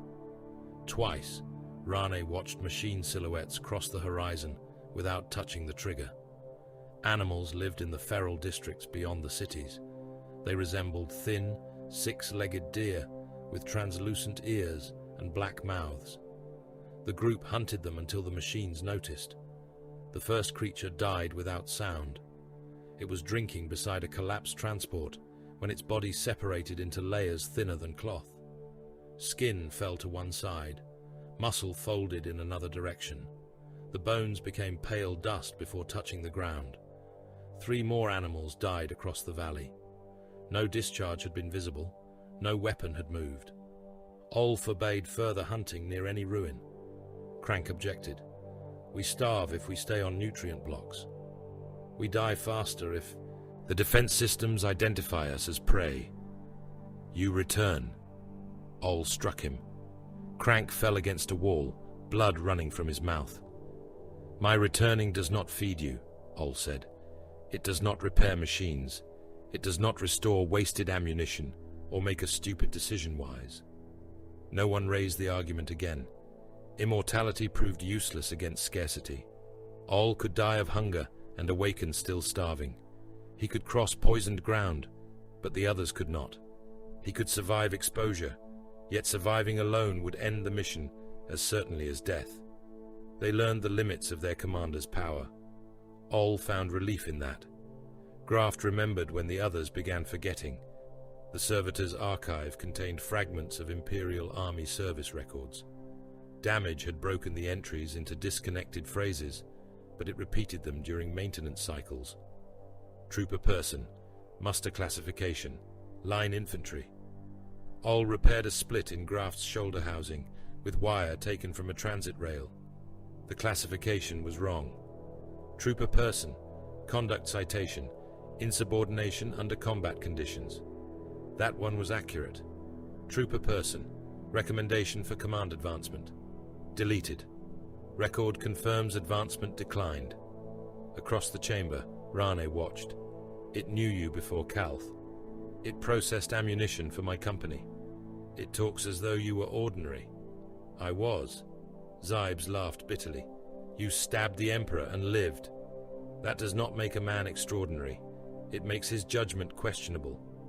Graft turned its red optic toward him. Trooper person, medical status, fit for duty. Oll tightened the final wire. At least one of us believes that. The others increasingly called him Warmaster when they thought he could not hear. Graft never did. To the servitor, Oll remained an aging infantryman with incomplete discharge papers. He valued that more than he permitted himself to show. The Athame opened again near the end of their second year on Andrioch. The cut revealed a grey shoreline beneath storm clouds. A man stood beyond it. John Grammaticus wore the same dark coat he had worn inside Oll's vision on Calth. Rain moved through him until the gateway stabilized. Then he stepped across and stood among the dead machines. "You took your time," he said. Oll did not lower the Athame. "Where are we?" "Too far from where you need to be." That was not the question. John looked at the others. "You have to turn back, Oll." "There is no back." "Then stop moving forward. Horus has won. Every path into the final confrontation is closing, and the blade you carry is becoming the most dangerous object in your possession." Crank raised his autogun. "He a friend?" "No," Oll said. John sighed. "Your affection remains overwhelming." "What happened beneath the old palace during the Anatole campaign?" John answered without hesitation. "You placed charges inside the cistern vaults and blamed the collapse on the Pan-Pacific raiders." "Who removed the detonator?" "Me. You threatened to break both my hands." "What did you say before the gates opened at Monlo?" John's expression tightened. "That your plan possessed all the elegance of a bowel complaint." The answer was correct. Oll stepped closer. "Why did the Cabal abandon the Kondax route?" "Because the Alpha Legion compromised it." "And what did you call Eldrad when he told you?" "A self-satisfied corpse in waiting." Also correct. John extended one hand. "Give me the Athame. The mission is all that matters." Oll stopped. The real John had said many things across many years. He had lied, complained, mocked, and begged. He had never believed in missions without men inside them. He mistrusted anyone who reduced lives to purpose. The mission is all that matters. Alpha Legion words. Oll lowered the blade as though convinced. "You are right." Relief entered John's face. It was too quick. Oll permitted him to approach. The false Grammaticus reached for the Athame. Oll drove it upward beneath his coat. The blade met concealed armor, slid along its edge, and entered through the abdominal seal. The impostor expanded as the glamour failed. His shoulders widened. Scale-patterned plate emerged beneath false cloth. The face remained John's for one heartbeat longer. Oll twisted the Athame through the primary heart. The Alpha Legionary seized his throat. "For the Emperor," he rasped. "You do not know which one you mean." Oll pulled the blade sideways. The Legionary fell. His face changed as he died. John became an officer from Chrysophar. The officer became the burned captain of the Salt Road. The captain became a seafarer buried beside an ancient shore. Faces passed across the dying warrior's features, drawn from Oll's own memory by some psychic mimicry or stolen noospheric imprint. The final face was the Emperor's. Oll watched without looking away. Then it became no one. Something followed the Alpha Legionary through the open path. At first, it appeared only as a shadow cast against the direction of the light. It crossed walls without belonging to any body. When the group sealed their respirators against a toxic world, its voice spoke from inside their helmets. It knew the names whispered by the tower. Oll laid false trails using the Legionary's blood. He opened shallow cuts into unstable places, smeared the blood across their edges, and closed them before the company passed. The demon followed the stronger scent. On the last false path, Oll led it into the dormant machine complex that had erased the ridge. The shadow entered. The colossal eye opened. Reality whitened. Weapons beneath the plain awakened in sequence. Towers unfolded from rusted cities. Beams crossed the horizon and stripped matter from the landscape in perfect geometric lines. The demon manifested fully in order to escape, becoming a many-limbed thing whose body contained screaming human silhouettes. The machines identified it. They removed the valley. Oll opened the true path as the ground vanished behind them. The gateway carried them into the absence surrounding Andrioch. Light continued there but illuminated nothing. Sound reached them before the act that created it. Crank heard himself shout, then opened his mouth. Rane saw his own footprints forming ahead. Graf's optic displayed orders that had not yet been given. Memories became terrain. Verdun rose around Oll in walls of mud and corpses. The East Phoenician tower stood beyond the trench, collapsing upward into an unbroken sky. The Emperor waited before it. "Did destruction make you different from them?" he asked. Oll continued walking. The tower fell again. "You killed to deny power." "I did. They killed to possess it." "I know. The dead discern little distinction." Oll walked through men fused into black glass. Around him, the others entered their own histories. Rane fired endlessly at shapes that were not present. Zybes begged unseen workers to remain inside the machine shed. Crank knelt before a defense line on Calth, holding a demolition trigger that would never activate. His memory repeated. He reached for the trigger, failed, reached again, failed. The others called to him, but sound traveled backward and arrived as meaningless echoes. Oll entered the loop. He seized Crank's arm. The memory held it inside the image of the failed detonation. Flesh stretched between two versions of the same moment. Oll used the athame. The blade cut memory and body together. Crank's left forearm fell away. He screamed once in the present and collapsed. Oll bound the stump with a cable tourniquet. "We stop," Zybes said. "No. He will bleed out. Then Graft carries him. He needs treatment. He needs distance." They continued while Crank drifted in and out of consciousness upon Graft's shoulder. The first Warmaster had returned to his oldest doctrine. Forward motion purchased with flesh. The final gateway opened beneath them. They fell through hot air and struck a slope covered in flowers. Above them burned terror. The Hatay Antakya hive region had become a garden. Vines climbed shattered towers. Blossoms opened from human mouths. Bodies grew from the soil with roots entering their spines and petals unfolding from empty eye sockets. The air spoke dreams aloud. Men trapped inside flowering growths whispered of childhood homes, dead fathers and victories they had never achieved. Their voices blended with music from distant avenues, where warriors in purple and gold hunted survivors for pleasure. Oll rose with the athame in his hand. They had reached Terra. The imperial palace was nowhere in sight. Between them and their destination lay paradise, as the Emperor's children understood it. Oll looked across the blooming nightmare and realized that Calth had not been the beginning of their road. It had only been the last place where the universe still pretended roads led somewhere. From a distance, paradise resembled mercy. Crystal trees rose between the ruins of Hatay Antakya, their translucent branches glittering beneath a sky bruised purple by the death of terror. Flowers covered collapsed hab towers. Silver vines crossed the broken avenues, concealing shell craters and wrecked armor beneath blossoms of impossible color. Music drifted through the warm air, gentle enough to soften memories of Calth. Then Ollanius Pius saw the nerves inside the trees. Human spinal cords climbed through the crystal trunks like roots caught in ice. Branches divided around clusters of living brains.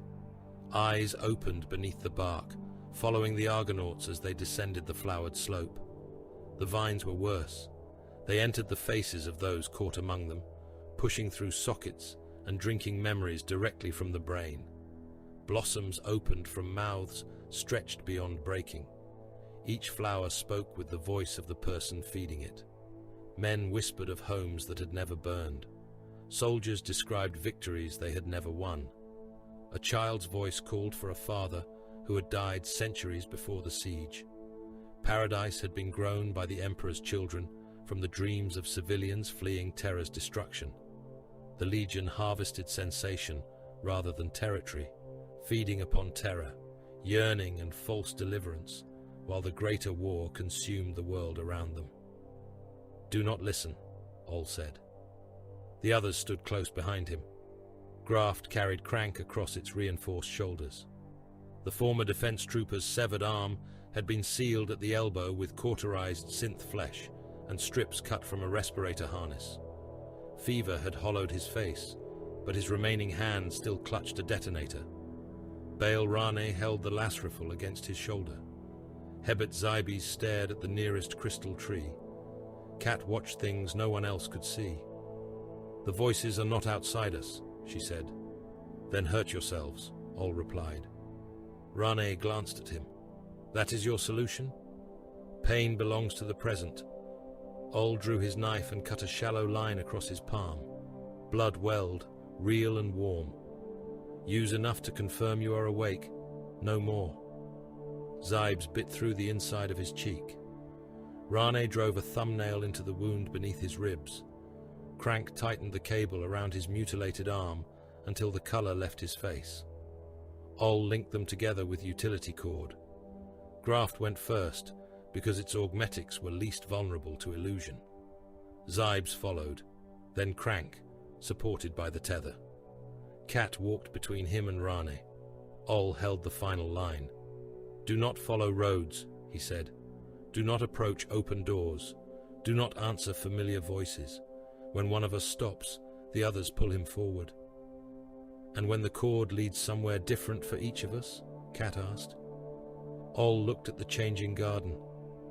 "Then we discover who is holding the other end." They moved across what had once been an avenue. Flowers opened beneath their boots. Some released perfume. Others exhaled the last breaths of the people buried beneath them. The garden attempted patience first. It showed them a stone shelter beyond the next line of crystal trees. The structure was plain, undecorated, and fortified against bombardment. Clean water ran from an exposed pipe. Lumen globes shone above an open doorway. Men waited inside. They wore Imperial Army uniforms. One waved. "This way," he called. "The lower refuge is secure." Rane slowed. The soldier inside the shelter had served beside him on Calth. Oll felt the tether tighten. "Keep moving." "I know him," Rane said. "No, you remember him. His name was Gareth. Gareth died in the transit network." The soldier smiled. "No, Bail. I reached Terra before you." Rane took one step toward the shelter. Oll fired. The last bolt struck the man's face. The illusion ruptured. The fortified shelter became a vast feeding organ crouched among the flowers. Its doorway was a mouth lined with translucent teeth. The water pipe was a tongue. Figures inside dissolved into half-digested bodies, suspended within a membrane of clear flesh. The creature convulsed. Oll fired into its central eye. Forward! The garden abandoned kindness. Roots erupted through the ground. Vines lashed around Graf's legs and dragged at Crank. Zybes hacked through them with a utility cleaver, but each severed length released voices from its wounds. One screamed Zybes' name in the voice of his dead father. Another begged Oll to reopen the gates of Nineveh. Kat cried out. Something stepped through a crystal trunk without breaking it. The demon was beautiful until it moved. Its skin shone like polished ivory. 4 arms extended from a torso, too narrow to contain organs. Its face changed with each tilt of the head, becoming whatever the observer most desired to trust. A blade grew from one wrist. The other hand ended in fingers, made for opening flesh without killing. Rane fired. Lasbolts burned black pits through its body. The demon laughed as each wound closed with threads drawn from nearby captives. Men trapped in the vines screamed as portions of their bodies withered to rebuild it. 2 more creatures emerged. Crank dropped from Graf's shoulder. "Roots," he gasped. Oll understood. "Graft, carry him forward. Rane, joints and eyes. Zybes, with me." Crank pressed a demolition charge against the earth and drove its spikes into the living root bed. Graf dragged him clear. The explosion lifted the avenue. Soil, flowers, and human remains rose in a single red cloud. The first demon lost both legs as the root system beneath it separated. It attempted to rebuild, but the captives feeding it had been destroyed. Oll entered beneath its blades. Its upper hands reached for his eyes. He drove the athame through the joint of its lower arm, turned inside its reach, and cut upward through the throat. The creature's body changed around the wound, developing another mouth beneath its ribs. He thrust the blade into that mouth. The demon folded inward and vanished with a sound like laughter heard beneath water. The second reached Zybes. Its fingers entered the farmer's shoulder and began drawing memories from him. Oll saw images move beneath the demon's skin. Calthian fields, irrigation towers, artificial dawn. Zybes screamed as his life became visible upon the creature. Oll cut through its wrist. Rane shot both eyes.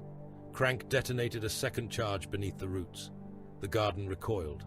For several seconds, every flower closed. They ran. The path narrowed between walls of living vegetation. Vines knitted together overhead, forming a tunnel ribbed with human bones. Something followed through the flowers behind them, speaking with hundreds of stolen voices. Rane stopped at the constriction.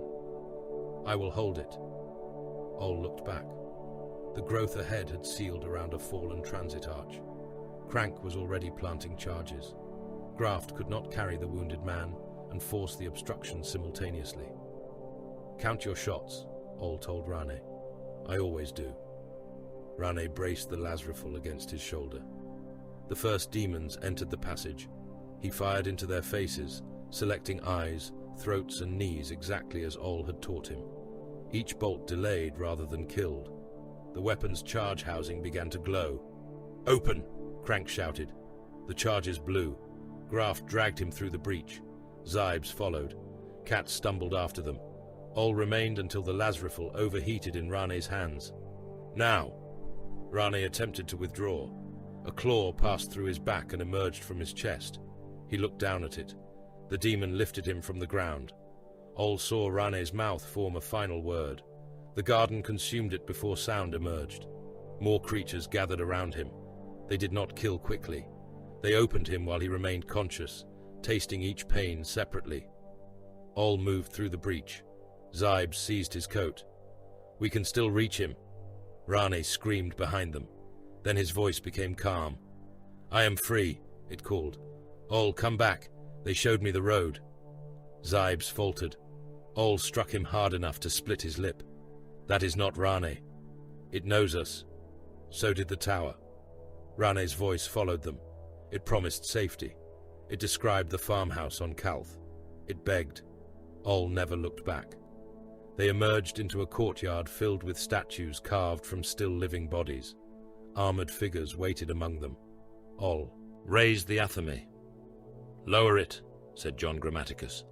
"I have spent years looking for you, and I would prefer not to be stabbed during the reunion." John appeared thinner than the image that had reached Oll on Calth. Dust streaked his dark coat. A compact firearm rested in one hand. Beside him stood a space marine in unmarked grey plate.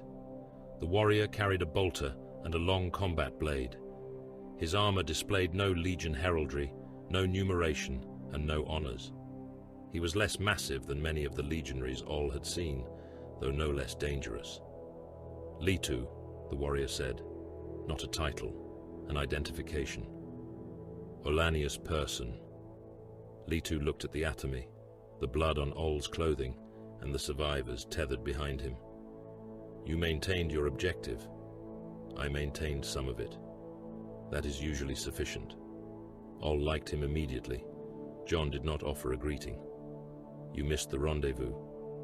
The road was difficult, by several years. Complain to the blade."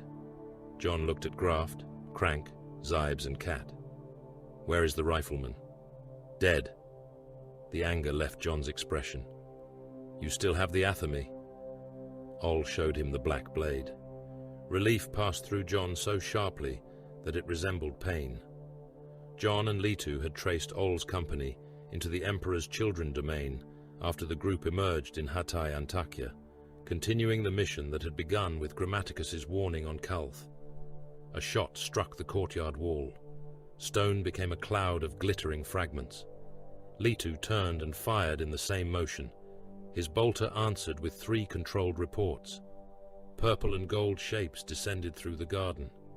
Emperor's children legionaries came among the crystal trees, like predators entering a private menagerie. Their armor had been reshaped according to individual obsession. One wore faces stretched across his breastplate, each still blinking. Another carried a long-barreled sonic weapon built around pipes resembling human throats. "The Ancient One is mine," said the warrior with the sonic weapon. His voice emerged in several harmonies. "Do not damage his ears. I wish to hear what eternity sounds like when it breaks." Litu took position behind a statue. Movement. Western Arch. John pointed toward a passage that had not existed moments earlier. Two figures waited inside it. One was Acte. Her presence made Kat recoil. Warp light moved faintly around her eyes. The air near her carried the pressure of a storm sealed inside flesh. The other wore Alpha Legion plate. Scaled ceramite reflected the garden's colors. A Hydra emblem marked one pauldron. He held his bolt gun at rest, without ever ceasing to aim it. "I am Alfarius," he said. John swore. "No." Acte regarded him calmly. "Your alternatives are diminishing. You reek of the warp. So does the world. That is not a defense." The Emperor's children advanced. The sonic weapon discharged. Sound struck the courtyard as physical force. Living statues burst. Graft staggered beneath Crank's weight. Blood ran from Zybes' nose and ears. Oll looked at Acte. "Can you lead us out?" "Yes." "To the palace." "Nearer." John stepped between them. "Oll, she is corrupted." "Probably. The legionary is Alpha Legion. Clearly. You cannot trust either of them." Oll watched the Emperor's children close. Perfect allies belong to wars that are not being lost. He entered the passage. The warrior, calling himself Alfarius, fired past Oll's shoulder. A bolt shell struck an Emperor's child beneath the gorget and detonated inside his neck. Litu withdrew in measured steps. John followed last, cursing everyone involved. Acte and the legionary joined Oll's company as canon demanded, dangerous allies offering passage through paradise when no cleaner route remained. John distrusted Acte's connection to chaos, but Oll accepted both her aid and that of the Alpha Legion warrior, identifying himself as Alfarius. The passage led into a buried freight port. An Arvus lighter waited inside a launch chamber whose roof had been torn open by bombardment. The transport was ugly, slab-sided, and built to carry cargo rather than survive a contested front.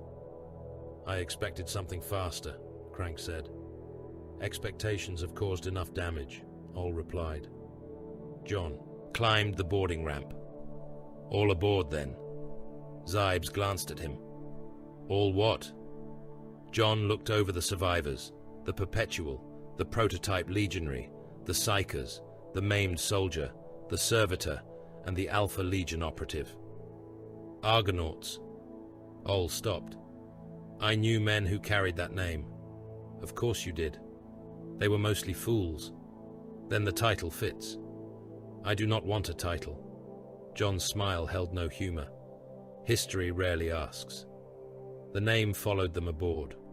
John's bitter comparison became the designation by which Oll's band would be remembered as they stole the Arvus and attempted to cross ruined Terra toward the Imperial Palace. The lighter rose through burning air. Terra extended beneath them in continental ruin. Traitor vessels crowded the heavens beyond the atmosphere, their hulls eclipsing stars.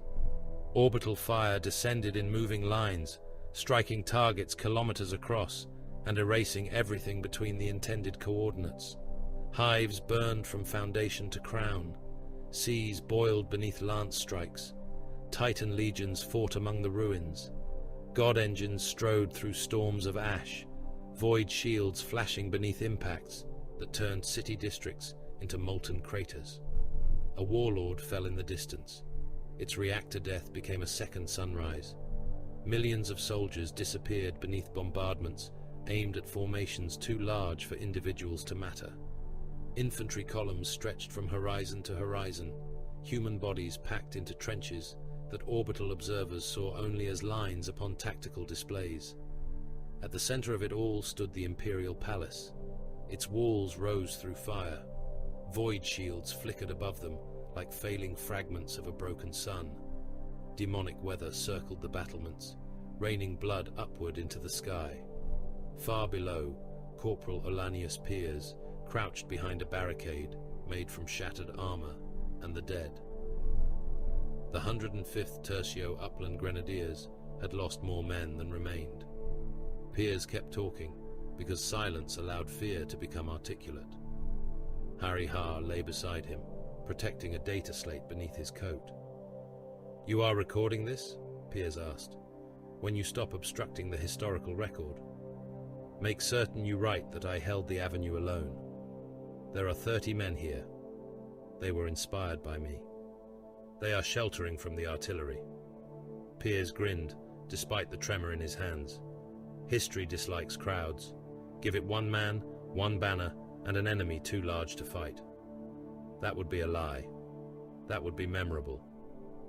Piers was a boisterous corporal of the 105th Tertio Upland Grenadiers, whose friendship with historian Harry Haar and appetite for embellishment would help transform a mortal soldier's fear into the foundation of a greater legend. Above him, the Arvus entered the front.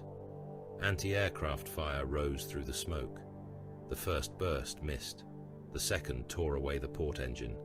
The lighter rolled. Men struck the cabin walls. Graft locked its arms around Crank and the cargo restraints. The pilot fought the controls as warning runes filled the cockpit. A traitor fighter passed overhead. Acte raised one hand. The aircraft folded around its own cockpit and fell burning. It did not matter. The Arvus was already dying. "We cannot reach the palace field," the pilot shouted. Oll forced himself into the cockpit. Through the cracked forward plate, he saw two possible corridors. The first crossed open ground outside the Loyalist walls. Traitor armor waited there. The second descended across Imperial trenches packed with defenders. "Take the inner route," Oll said. The pilot looked at him. "Those are ours. Outside the walls, we die. We will kill hundreds. Inside, some of us may live." The pilot hesitated. Oll seized the control column beside him. "Turn." The Arvus descended. Loyalist soldiers looked up from the trenches. Some ran. Others fired signal flares, warning the crippled transport away. The lighter struck the first trench line. Bodies vanished beneath its armored belly. Earthworks collapsed. The starboard wing cut through a gun emplacement and scattered its crew in pieces. The wreck bounced, rolled, and entered the inner palace through a wall already weakened by artillery. Oll saw defenders die beneath them. He did not alter course. The Arvus came apart around its passengers and buried itself in the Emperor's last fortress. The Arvus died before it stopped moving. Its remaining engine tore free as the lighter ploughed through the inner wall. The turbine crossed the troop bay in a storm of blades and burning fuel, taking men apart so quickly that their blood struck the bulkheads before their bodies understood they had been opened. The transport rolled onto one side, skidded across a plaza filled with Loyalist dead, and struck the remains of a siege tank. Ollanius Pius awoke, hanging from a restraint harness. Fire filled the cabin beneath him. Ammunition detonated inside Graft's cargo frame.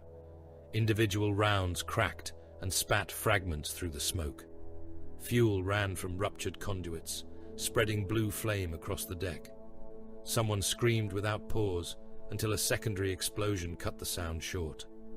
Oll released the harness and fell onto the ceiling. His shoulder struck hard enough to numb the arm. The athame remained tied beneath his coat. He checked it first, then searched for the others. Litu was already moving. The grey-armoured legionary tore open the buckled assault hatch and stepped into incoming fire. Bolts struck his plate in bursts of sparks. He returned 3 shots, each measured and distinct. 3 traitor infantrymen fell beyond the wreck, their bodies breaking apart as mass-reactive rounds detonated inside them. "Exit," Litu said. His voice was calm, almost disinterested. Graft forced itself upright beneath a collapsed support spar. Crank remained locked against its chest, pale and barely conscious. Zybes crawled from behind a cargo restraint, with blood covering one side of his face. John Grammaticus emerged coughing from the pilot compartment. Acti followed him, unsteady but alive. The warrior calling himself Alfarius came through the smoke last. No one had seen where he had been sitting. "Perimeter," Oll said. "The wreck is our center. Litu, eastern approach. Alfarius, western breach. Zybes, pull the fuel cells clear before they ignite. Graft, place crank behind the engine block. John, watch the upper galleries." John drew his compact pistol. "You command as though the palace belongs to you. It belongs to whoever survives the next minute." Traitor Auxilia entered the plaza through the broken wall. They wore ash-colored plate and torn respirators, their armor marked with the eye of Horus. Lasfire struck the Arvus. Beams scorched the hull and flashed through smoke. Oll killed the first standard-bearer, not because the banner mattered, but because the man carrying it also bore a squad vox. The second shot struck an ammunition carrier. The third took an officer through the mouth as he attempted to restore the advance. Litu fired with the precision of a weapon platform. He did not waste rounds upon the wounded. He selected targets according to function: plasma gunner, section leader, heavy weapon loader, vox operator. The false Alfarius fought differently. He permitted enemies to advance into apparent weakness, then killed them from angles they believed safe. Two traitors reached the wreck and found him behind them. His blade passed through the first man's spine. His bolt pistol opened the second from chest to pelvis. Acti stood behind the fuselage with one hand raised. A traitor grenade stopped in the air. It hung there, turning slowly. Then it reversed course. The detonation emptied the western breach. "Move," Oll ordered. They abandoned the lighter as its fuel cells ignited. The inner palace had become a city built from its own wounds. Imperial fists held avenues narrowed by collapsed towers and barricades of ferrocrete. Their yellow armor was almost black beneath soot. They fought without wasted movement, turning every ruin into a firing point, every crater into a redoubt. Orders passed through their Vox network in clipped bursts. Reserve section to the transept. Armor contact, northern approach. Hold fire until range confirmation. No withdrawal without command. Blood Angels fought beside them, but discipline had begun to fray beneath the pressure of their father's distant suffering. Some moved with a speed too violent for human sight, chain blades shrieking as they tore traitors apart. Others knelt among the dead, staring at blood as though listening to it. Imperial army troops filled the spaces between the legions. They fired laser guns until focusing. Barrels glowed red and housings split from heat. When charge packs failed, they stripped weapons from corpses. When weapons failed, they fixed blades. Tanks without tracks served as bunkers. Their crews loaded shells by hand because autoloaders had burned out hours or days earlier. Artillery pieces fired from courtyards so crowded that each recoil crushed wounded men laid behind them. There was nowhere to evacuate the injured. They had become part of the fortifications. Oll saw bodies stacked beneath gun platforms to reinforce failing walls. Some still breathed.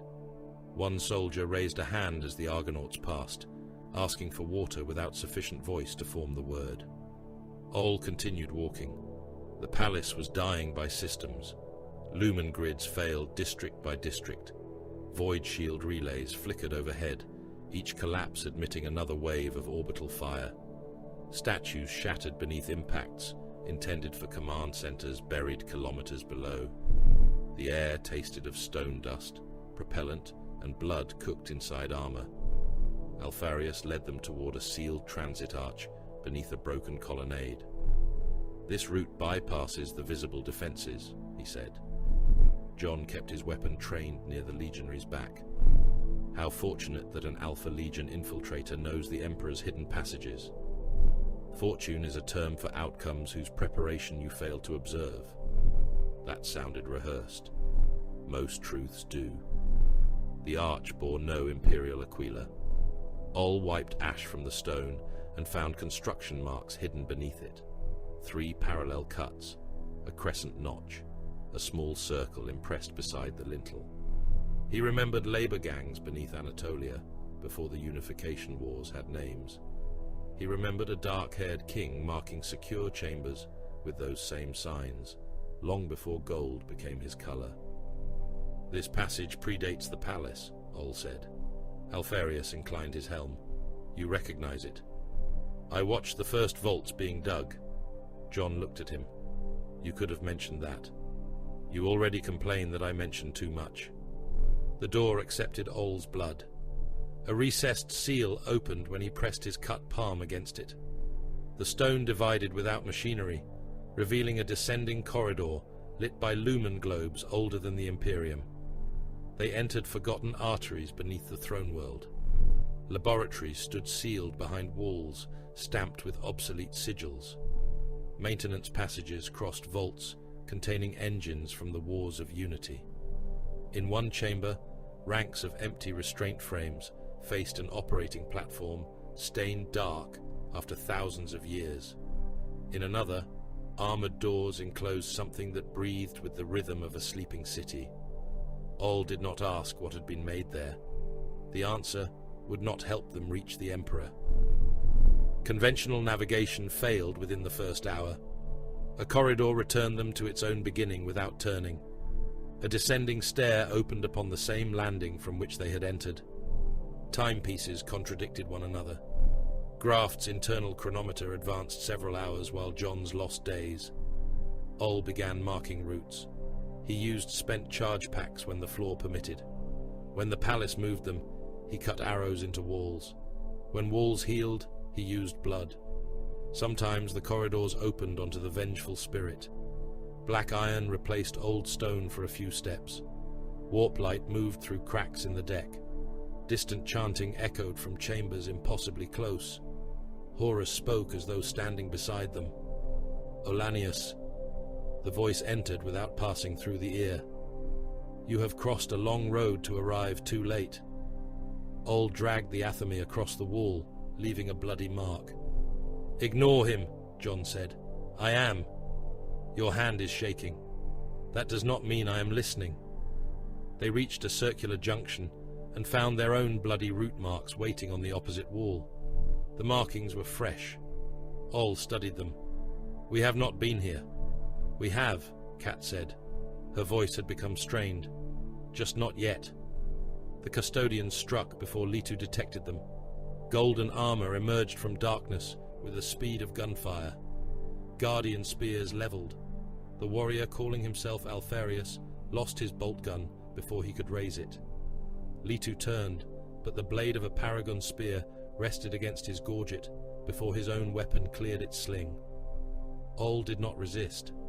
The leader of the custodian detachment wore plate scored by battle and dulled beneath layers of ash.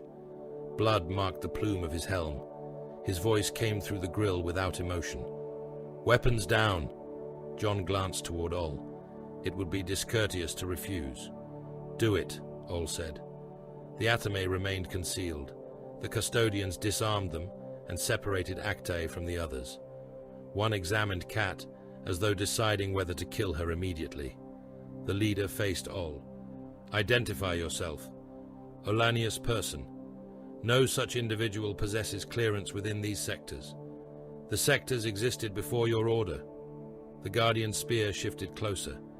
"You travel with a witch, an unidentified legionary, and an Alpha Legion operative." "Yes." "You carry the contamination of the warp." "So does the palace." The custodian's helm lenses narrowed by a fraction as focusing mechanisms adjusted. Oll gave him the first name of a chamber beneath the old Anatole vaults. Then the designation of a sealed gate built before the sigillite entered the Emperor's service. Then the words carved beneath the foundation of a laboratory where the first gene work had begun. The custodian remained still. Oll spoke one final name, not a title. The Emperor's name from an age when cities had been made of mud brick and kings could still die from bronze. The spear lowered. "You will come with us," the custodian said. That was already my intention. They were taken deeper into the palace and questioned separately by Malcador's remaining agents. The interrogation chamber contained no visible instruments. It required none. Psychic wards pressed against Oll's mind, while men in plain grey robes watched from behind a field of pale light. One interrogator possessed augmetic eyes. Another had old blood dried beneath his nose from overusing whatever talent allowed him to taste falsehood. "State your relationship to the Master of Mankind," the first said. "I served him." "In what capacity?" "Warmaster." The silence that followed was almost respectful. "The Warmaster is Horus Lupercal. Now, you claim the title predates the Primarch. The title predates your Imperium." The second interrogator leaned forward. "You claim to have commanded the Emperor's armies before unity, before Terra remembered it needed unifying. And your service ended?" "I stabbed him." The psychic pressure increased. Oll felt fingers searching through memories of black stone, burning armies, and the tower folding inward. He closed around them. "Why?" "Because he intended to preserve a weapon no man should possess." "Enuncia," the first interrogator said. Oll looked at him. The man's breathing changed. "Explain its function." "No. This is the final defense of mankind. That is precisely when dangerous men decide dangerous knowledge has become necessary. You expect us to accept that answer? I expect you to decide whether I am the oldest useful witness in your history or the most informed traitor who ever entered this palace. Which are you? Both interpretations may be correct. They did not kill him. That was the only verdict that mattered. The Argonauts were reunited and taken to Vulcan. The Primarch stood within a strategium whose walls trembled beneath constant impacts. He appeared exhausted beyond anything Oll had expected from a son of the Emperor. Soot darkened his skin. His armor was cracked, and grief sat upon him more heavily than plate. Vulcan listened without interruption. He looked at Oll not as a relic, weapon, or liar, but as a man who had traveled too far carrying too many dead. That sympathy made the answer worse. "My father has gone," Vulcan said. Oll did not move. "Where?" "The vengeful spirit." John closed his eyes. "When?" "Moments ago. The assault force translated aboard the flagship when Horus lowered his shields. For 6 years, the Argonauts had crossed broken time. For 45,000 years, Oll had walked toward a reckoning he had never intended to face. They had missed it by minutes. His composure did not break as anger. He did not shout. He became perfectly still. The others had seen him bleed, kill, and return from death. None had seen him emptied of motion. "Then it is done," Olli said. "No," John replied. "He made his choice. As you made yours beneath the tower. He appointed Horus. He armed him. He sent him across the stars and believed loyalty would survive power. You warned him. How satisfying. Shall we carve it upon the species' grave?" Oll turned toward him. "I did not cross this war to save the Emperor from consequence. You crossed it because consequence no longer stops with him." Oll looked toward the trembling ceiling. "He has gone beyond us." Litu checked the magazine of his bolter. "Soldiers do not cease carrying ammunition because the commander has advanced beyond the line." Oll met the prototype legionary's gaze. "You think this is ammunition?" "You do." Litu looked toward the place beneath Oll's coat, where the athame remained hidden. "Otherwise, you would have discarded it years ago." Far above them, Corporal Ollanius Pius stood beside a banner bearing the Emperor's image. The palace approach had become an ocean of blood and broken armor. His comrades were dead or dying. Harihar had been dragged away with the wounded, still protecting his records beneath his coat. Piers remained. Angron came through the smoke. The demon Primarch was too large for the avenue, his wings scraping ruined walls. Fire moved beneath his skin. The nails in his skull screamed with him. Every step broke bodies beneath his hooves. Piers's laser shook. He remembered telling Hari that history required one man, one banner, and an enemy too large to fight. The enemy had arrived. "Come on then," Piers whispered. He raised the rifle. The first shot struck Angren's chest and vanished in flame. The second scorched nothing. Piers kept firing. He died beneath the Red Angel's charge, erased so completely that later men would require words to give his death a shape. Hari's account survived. Truth did not. Something small rolled across the strategium floor. A wooden spool came to rest against Oll's boot. Fine thread unwound behind it, passing beneath a sealed door. No one had thrown it. Oll picked it up. The thread was old, stained and familiar in a way he could not explain. It carried knots tied by his own hands. Not yet. Somewhere ahead. Cat stared at it. "That road has already been walked." "By whom?" John asked. "Us." The spool offered what Oll had almost never possessed. Evidence that success was not merely possible. Evidence that somewhere within the collapsing order of time, they had already acted. He followed the thread. The Argonauts entered the corridor behind him. The strand crossed routes that had not existed moments before, passed through walls opening onto the flagship, and descended into darkness filled with the smell of old blood. At the far end, a figure waited in crimson armor. Erebus smiled as the thread reached his feet. Erebus stood where terror ended, and the vengeful spirit began. The corridor behind him belonged to neither place. One wall was palace stone, veined with cracks from orbital bombardment. The other was the black iron of the Warmaster's flagship, sweating blood from rivets shaped like screaming mouths. The floor changed beneath each step, becoming marble, deck plate, bone and churned battlefield mud.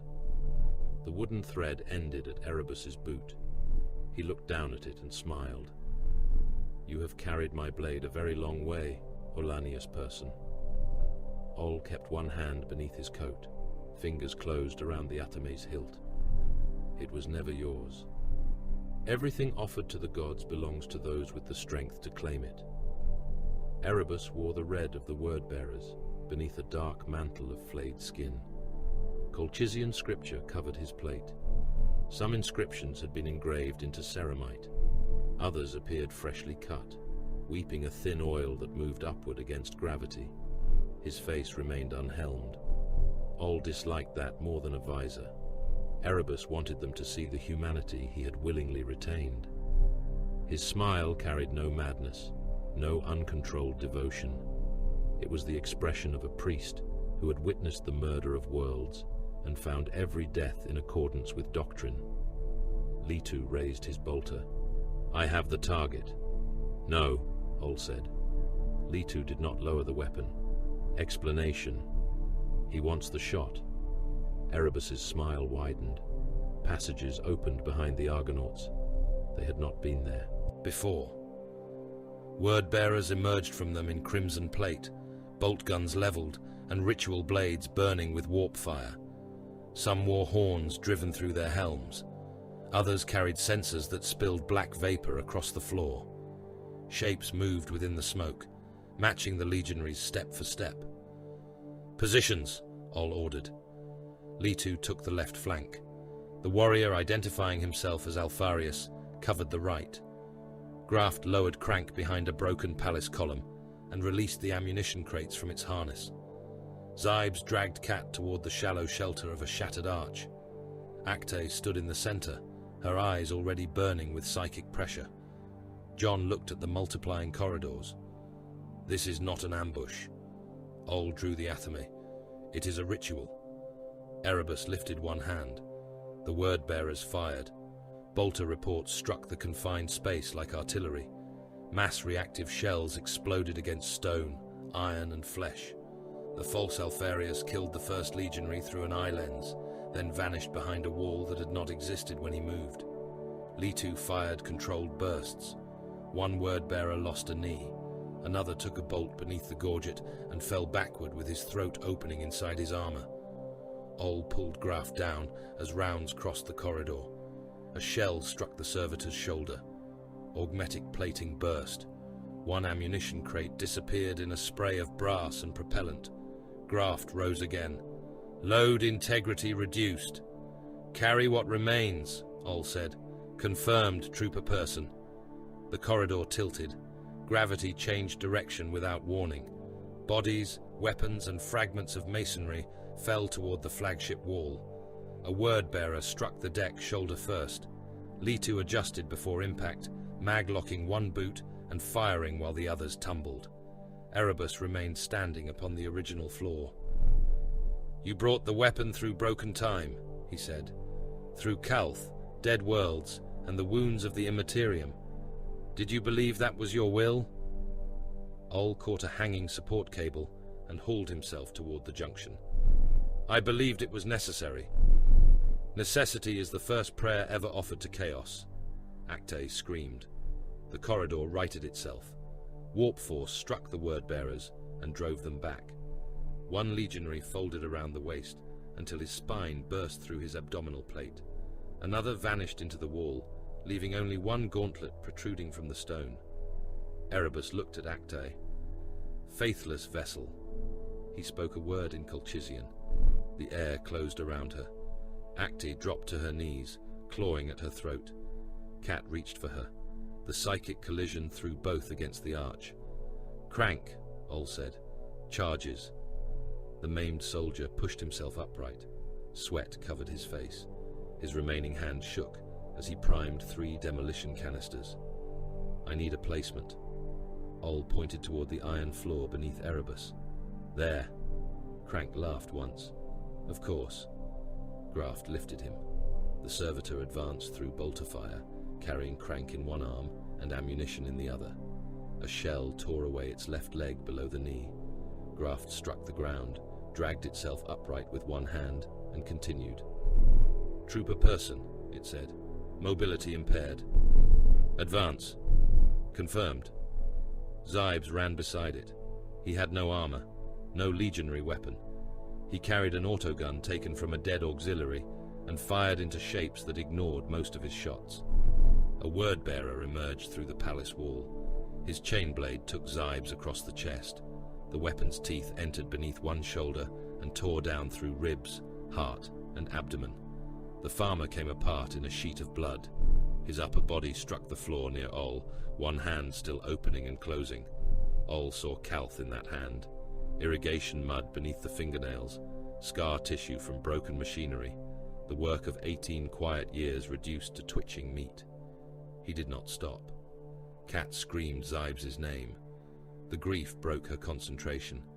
Something entered through it. Her body arched. Black veins spread beneath her skin. Several voices spoke from her mouth, all repeating the same syllable at different speeds. Oll knew that sound. He crossed the space between them and drove his knife into her heart. Cat looked at him. For one moment, she was herself again. Then she died. Acte reached toward the falling body. The ceiling collapsed. Black iron, palace stone, and pieces of another battlefield crashed between them. Acte disappeared beneath the debris. Her psychic light vanished. "Oll!" John shouted. Erebus had moved. The Dark Apostle crossed the corridor with transhuman speed. His mace struck the false Alfarius in the side and broke through scaled plate. The Alpha Legionary fired point-blank into Erebus's abdomen. The bolt detonated beneath the word-bearer's armor. Erebus staggered. The false Alfarius drew a blade. Erebus seized his wrist and tore the arm from its socket. The Alpha Legionary made no sound. He drove his helm into Erebus's face, then attempted to reach a concealed weapon with his remaining hand. A ritual blade entered beneath his chin. Erebus lifted him from the ground. "You are not Alfarius," he said. The Legionary's helm lenses flickered. "That has never mattered." Erebus ripped the blade free. The warrior fell into a corridor opening upon empty space and vanished among the stars. Graft reached the center. Crank pressed the demolition canisters against Erebus's plate. "Now," Crank said. Graft locked both arms around the Dark Apostle. Erebus looked down at the wounded mortal. "You carry no faith." Crank spat blood across the word-bearer's armor. I carry enough. He closed his hand around the detonator. Erebus crushed Graft's torso. The servitor's core ruptured beneath his gauntlet. Augmetic ribs folded inward. Its red optic went dark. Trooper person, Graft said through broken static. Crank triggered the charges. The explosion tore the corridor open. Fire, ceramite, and human flesh filled the boundary between worlds. Crank vanished. Graft's shattered body struck Oll and threw him through a curtain of black smoke. Erebus emerged burning. His armor was split from shoulder to hip. One arm hung useless. Blood covered his face. He still held the mace. Oll met him with the athame. He had killed warriors larger than himself before iron had a name. He had studied every kind of balance a humanoid body could possess. Erebus favored the wounded side by a fraction. His rear leg dragged after the detonation. The fingers of his left hand had lost strength. Oll used all of it. He cut through the air. The athame opened a narrow wound in reality. Erebus's mace entered the cut and emerged behind his own shoulder. Oll stepped inside the compromised guard and drove the blade toward the damaged abdominal plate. Erebus turned. The athame scraped ceramite. The Dark Apostle struck Oll across the face. Oll's jaw shattered. The impact lifted him from the ground and sent him into the remains of Graft's ammunition harness. Litu fired. Bolts struck Erebus's chest and drove him back. John dragged Oll upright. Move. Oll spat broken teeth. Erebus came again. Litu met him. The prototype legionary fought without ceremony. No challenge. No declaration of bloodline or brotherhood. He used his bolter until Erebus knocked it aside, then drew his blade and attacked damaged joints. Erebus accepted the first cut to seize Litu's sword arm. His mace struck the grey legionary's breastplate. Ceramite split. Litu fell to one knee. Oll attacked from behind. The athame entered beneath Erebus's shoulder guard. The Dark Apostle roared and spun. His elbow broke Oll's sternum. His gauntlet closed around Oll's throat and lifted him from the floor. "You are older than kingdoms," Erebus said. "Older than the lies upon which this Imperium was built." Oll clawed at the arm holding him. "And still you are nothing. A frightened man preserved beyond his importance." Erebus threw him down. Oll's pelvis broke against the deck. "You have survived wars. You have not ended them. You have served kings and watched their empires die. You have walked through history without leaving a mark deep enough for history to remember your name." The mace descended. Oll rolled aside. The blow crushed one leg. Pain flooded him. Erebus stamped upon his forearm until the bones broke around the athame's hilt. "Immortality did not make you mighty," Erebus said. "It merely gave failure more time to repeat itself."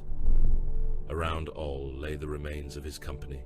Zybes in pieces. Cat dead by his knife. Crank reduced to ash and fragments. Graft torn open. Acti buried. The false Alfarius gone. Every army Oll had ever commanded had ended this way. Men entered his calculations alive and emerged as numbers beneath victory. He had believed this group different because he knew their names. That had changed nothing. He had not led them to salvation. He had spent them. The scale was smaller than East Phoenicia. The crime was the same. Oll released the athame. Erebus raised his mace. John stepped between them. He fired into Erebus's damaged face. The compact weapon flashed. The shot broke teeth and tore away one cheek. Erebus turned toward him. John kicked the athame back to Oll. "Get up!" Oll looked at the dead. "They followed me here." "Yes. For nothing. Only if you stop."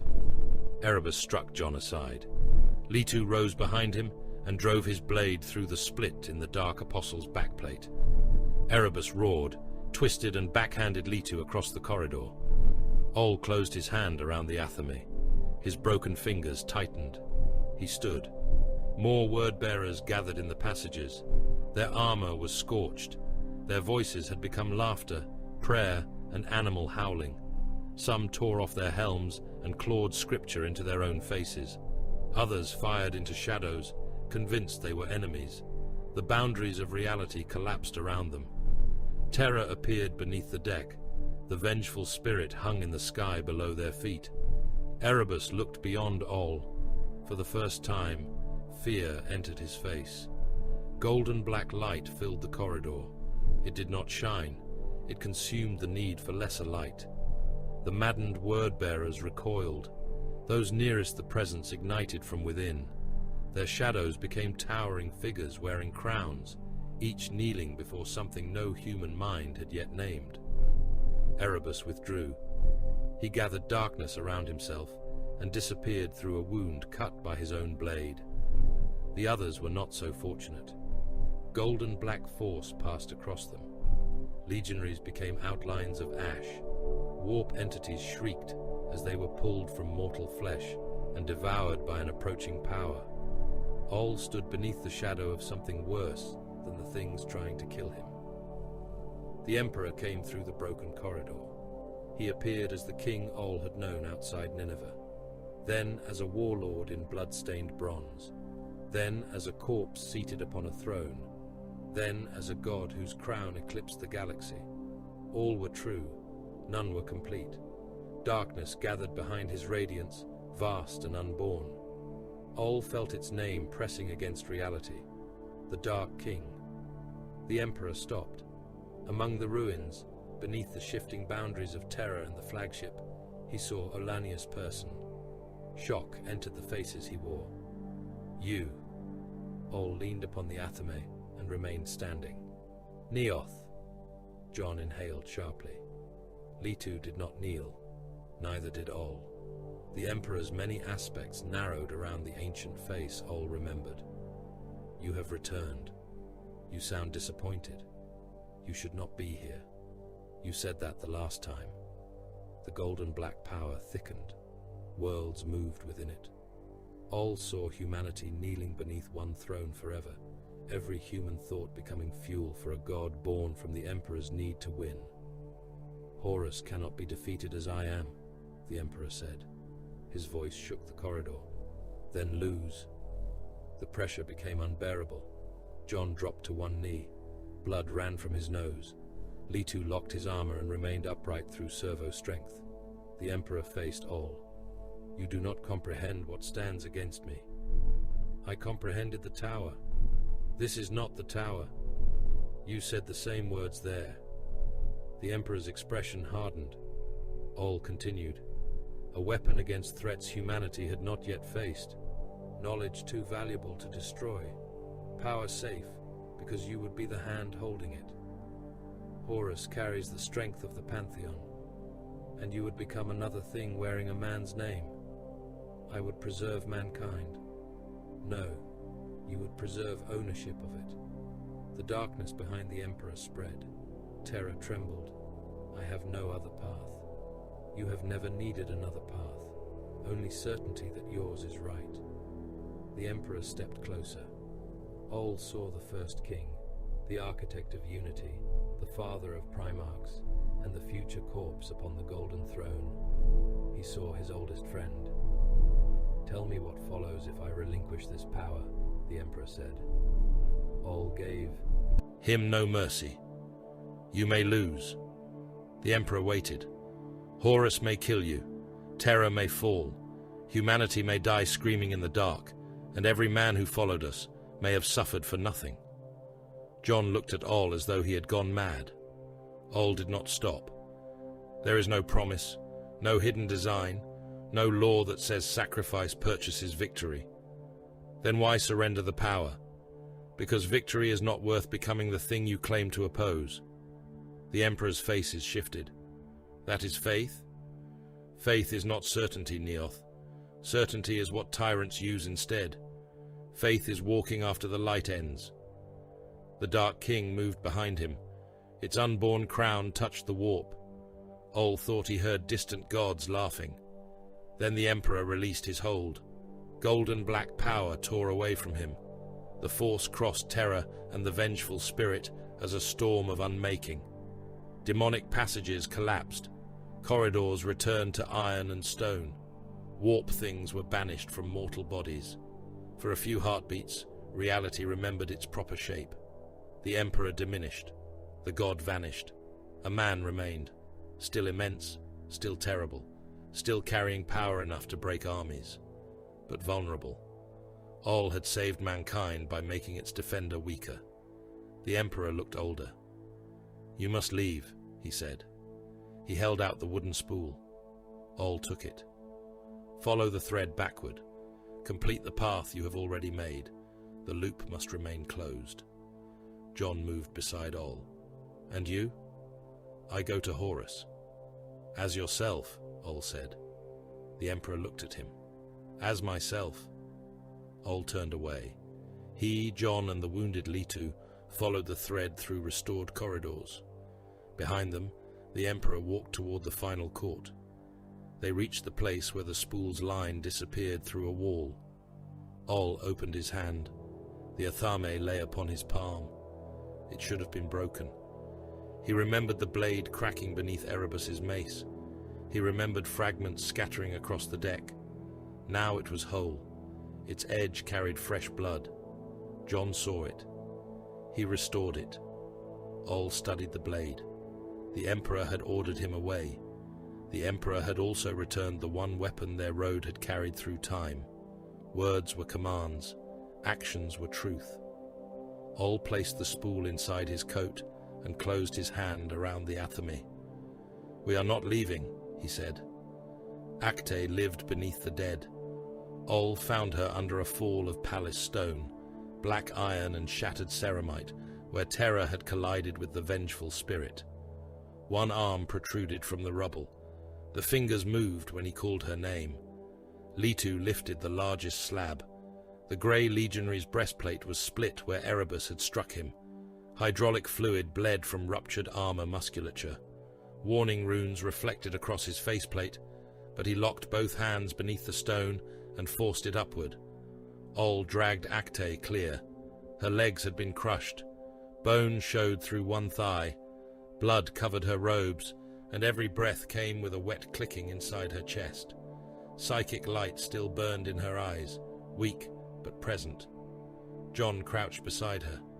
"Can you move us?" Acte looked toward the wounded boundary between worlds. "Not safely." "Safety has ceased to be relevant," Oll said. Her gaze settled upon him. "Where?" "Lupercal's court." John swore softly. "That is not translation. That is suicide conducted through the immaterium." "Yes." "Oll, the Emperor ordered us away." Oll showed him the restored athame. The black blade seemed to contain no reflection. Its edge trembled toward some destination beyond the walls, beyond the flagship, and beyond the order of time.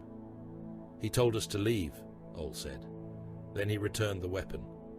"Perhaps he expected you to preserve it." "He knows me better than that." Litu lowered the stone. His damaged armor buckled beneath the movement. "I cannot accompany you," he said. Oll looked at him. The prototype legionary had survived wars he had never been created to fight, and followed a mission no gene-sire had ordered. There was no heraldry upon his plate, no legion number, no Primarch's name, only purpose. "Hold this position," Oll said. Litu checked the blade in his hand.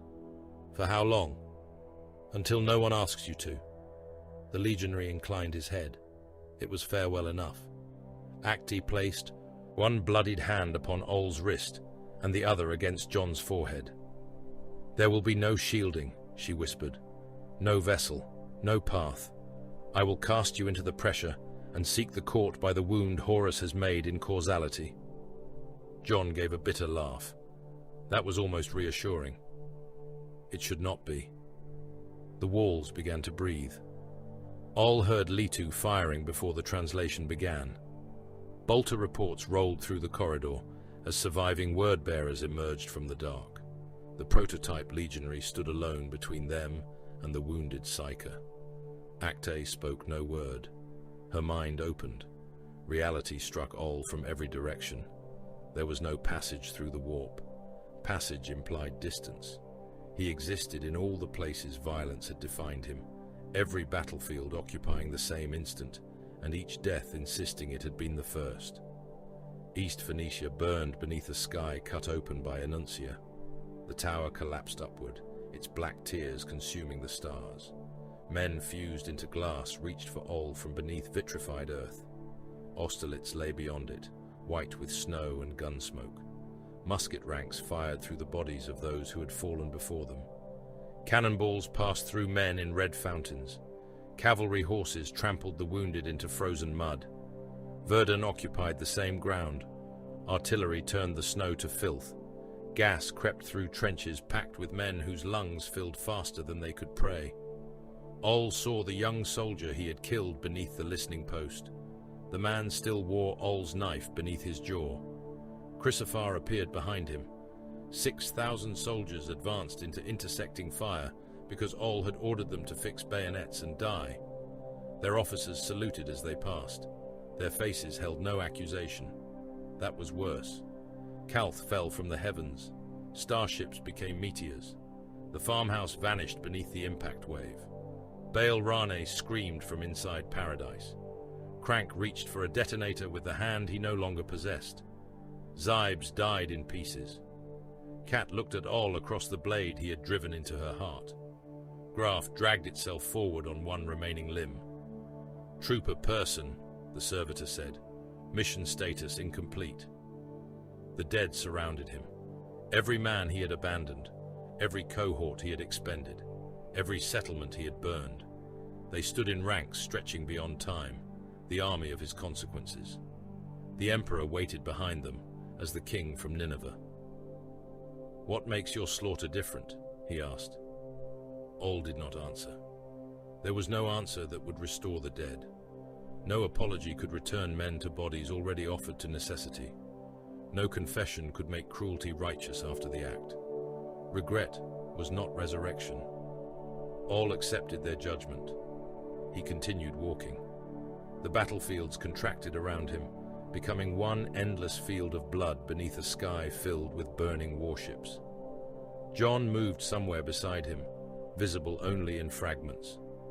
Acte's mind was a failing light behind them, forcing a path through forces that wanted to disperse all three across eternity. Something struck Oll without touching him. He remembered deaths he had not yet suffered. His body burned, drowned, and came apart beneath hands that belonged to gods. He felt Horus notice their approach. The Warmaster's attention fell upon them. Acte screamed. The universe opened. Oll hit black iron. His Lazrafal struck the deck beside him. He had not remembered carrying it through the final passages, yet there it lay, scarred stock, scorched barrel, failing charge pack, a common infantry weapon built for a human hand. John materialized several paces away and collapsed onto his knees. Acte did not arrive. Her final act had spent whatever remained of her. Lupercal's court extended around them. It possessed no stable dimensions. Pillars rose into skies that burned over terror. The deck reflected wars fought across the galaxy. Shadows moved before the bodies that cast them. Every direction led toward Horus. Sanguinius lay close enough for Oll to see what had been done to him. The angel's armor was broken open. One wing stretched across the deck, its feathers clotted with blood. The other had been ruined into bone and torn muscle. His face retained beauty only in fragments. Horus had not merely killed him, he had punished him for being loved. The emperor lay beyond the corpse. His golden plate was cracked and blackened. Blood filled the joints. One arm rested at an impossible angle. He did not move. Horus stood above him. The Warmaster had once been magnificent. Oll remembered seeing images of him during the Great Crusade. The favored son, broad-faced and smiling, speaking to mortals as though their names mattered. That warmth remained somewhere inside what now occupied Lupercal's flesh. It had become bait. The powers within Horus distorted everything near him. His armor swelled and contracted as though breathing. The eye upon his breastplate opened wider than the metal containing it. 4 presences looked through his face, each claiming the same smile. Distance bent around him. Oll saw Horus beside the emperor, then across the court, then standing close enough to touch. All positions were true, until observation forced one to become real. Ollanius, Horus said. The voice came from every corpse Oll had seen during the translation. "You have brought me what I require." His gaze settled upon the athame. John rose. Blood covered his mouth. "Not yet," he said. Horus looked at him with mild curiosity. John spoke one word. Enuncia entered the court. The sound was small. Its consequence was not. John's teeth shattered as the syllable left him. Skin split along his throat. Light burst from beneath his eyes. The word imposed itself upon Horus with the force of a law reality had forgotten it was compelled to obey. The Warmaster flew backward. Black iron folded beneath him. Pillars broke. The court screamed in voices taken from worlds consumed by the heresy. For one heartbeat, the four powers lost their hold upon the moment. John collapsed. Smoke rose from his mouth. Something had been removed from him that no medicine could restore. His shadow lay in several directions, each moving more slowly than his body. Oll seized him beneath one arm. "Can you stand?" "Poorly." "Then leave." John looked toward the Emperor. "We came together. One of us has to close the road. That does not have to be me." "Yes, it does." Horus stirred within the ruin. The court began rebuilding around him. Oll pushed the wooden spool into John's hand. The thread appeared at once, extending through a passage that had not existed before. "Follow it," Oll said. John looked at the spool and understood. "You have decided." "I decided a long time ago." "Oll, that is an order." John's expression twisted. "You are not my Warmaster." "No, I am the man with the remaining ammunition." Horus rose. John tightened his fingers around the spool. "Maintain the line," he said. "Withdraw in good order." It was not friendship expressed as civilians understood it. There was no embrace, no promise of reunion. Soldiers used smaller words, because larger ones broke too easily beneath fire. John followed the thread. The passage closed behind him. Oll crossed the court alone. The Emperor did not respond when he knelt beside him. Up close, the wounds were worse. Armor had been crushed into flesh. Blood ran from the Emperor's mouth. Golden light flickered beneath his skin and failed. 2 cards lay upon the deck. They had survived where ceramite had broken and Primarchs had died. The first showed a lone soldier holding his ground beneath a blackened sky. The guardsman. The second showed a hooded figure carrying a single light through darkness. The lantern. Oll looked at them, then at the athame. An ordinary soldier. A final light. Perhaps the Emperor had placed the cards there. Perhaps they had fallen from a future that required the moment to contain them. Perhaps meaning was only another weapon men invented after events had become unbearable. It did not matter. Oll pressed the athame into the Emperor's hand and closed the broken golden fingers around its hilt. "You always did prefer symbols," he said. The Emperor did not move. "Wake up, Neoth."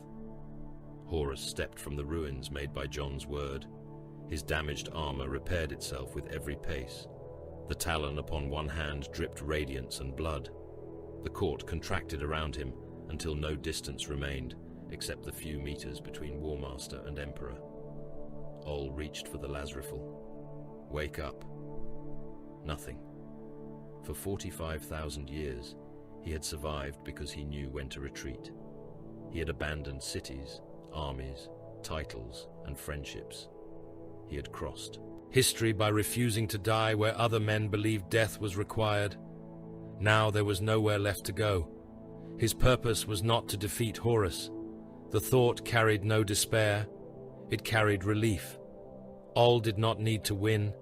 He did not need to wound a Primarch, banish a god, or redeem the years behind him. He required only an interval, one breath, one trigger pull, one moment in which Horus looked at him instead of the man lying at his feet. Command had always been the purchase of time with life. At last, Oll possessed only his own life to spend. He stepped between the Emperor and Horus. The Warmaster stopped.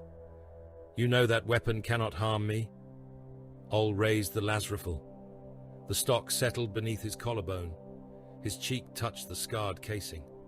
The front sight aligned with the eye upon Horus's breastplate. The drill was older than the weapon. Breath, sight, pressure. It was not made for you, Oll said. He fired. The last bolt struck Horus's chest and dispersed across black plate. Oll fired again. Light scorched the eye without marking it. Horus smiled with the tenderness of a father, watching a child attempt an impossible task. You stood beside the Emperor before any of us, he said.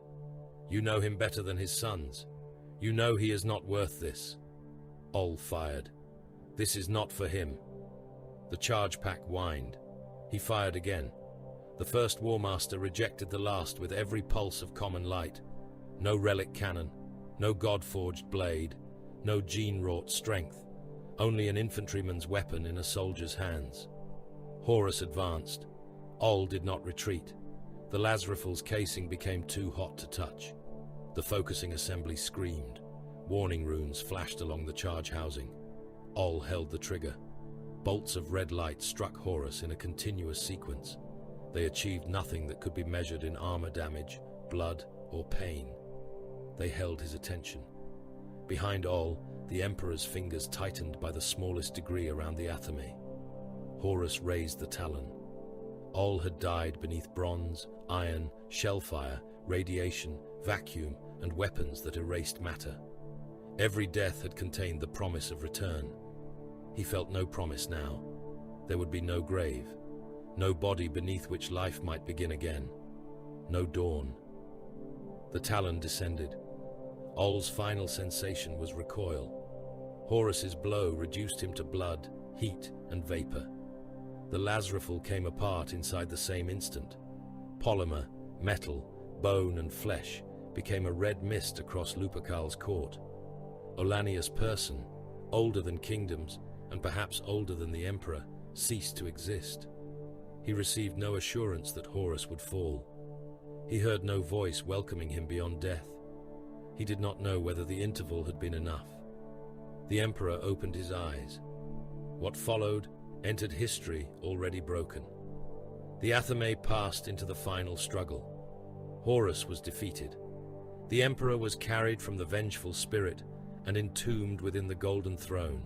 Neither living nor dead in any fashion, ordinary men could understand. Records burned.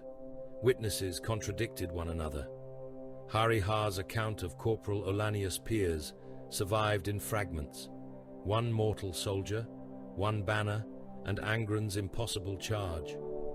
Other testimonies spoke of a lone guardsman aboard the flagship, standing between Horus and the Emperor. Tarot accounts preserved the guardsman and the lantern. Army traditions supplied a name. The stories fused. Person became Pius. Pius became Pius. The first Warmaster disappeared beneath the shape of an ordinary soldier. The Imperium forgot the man who had closed the gates of Nineveh, while thousands burned outside. It forgot the levies he sent knowingly against the Salt Road. It forgot the prisoners, the scorched settlements, the armies buried beneath the tower, and the dagger driven into the Emperor's flesh. It forgot his doubt. It forgot his cruelty. It forgot everything complicated enough to resemble truth. Across 10,000 years, guardsmen carried small images of Saint Ollanius Pius into trenches beneath alien suns. Commissars spoke his name before ordering doomed counterattacks. Priests taught that one common soldier had stood before the arch-traitor because faith demanded resistance, even when resistance could achieve nothing. The legend was false. The legend was true. History remembered what the living required of the dead. It remembered a guardsman holding a light before the darkness, and for once, that was enough.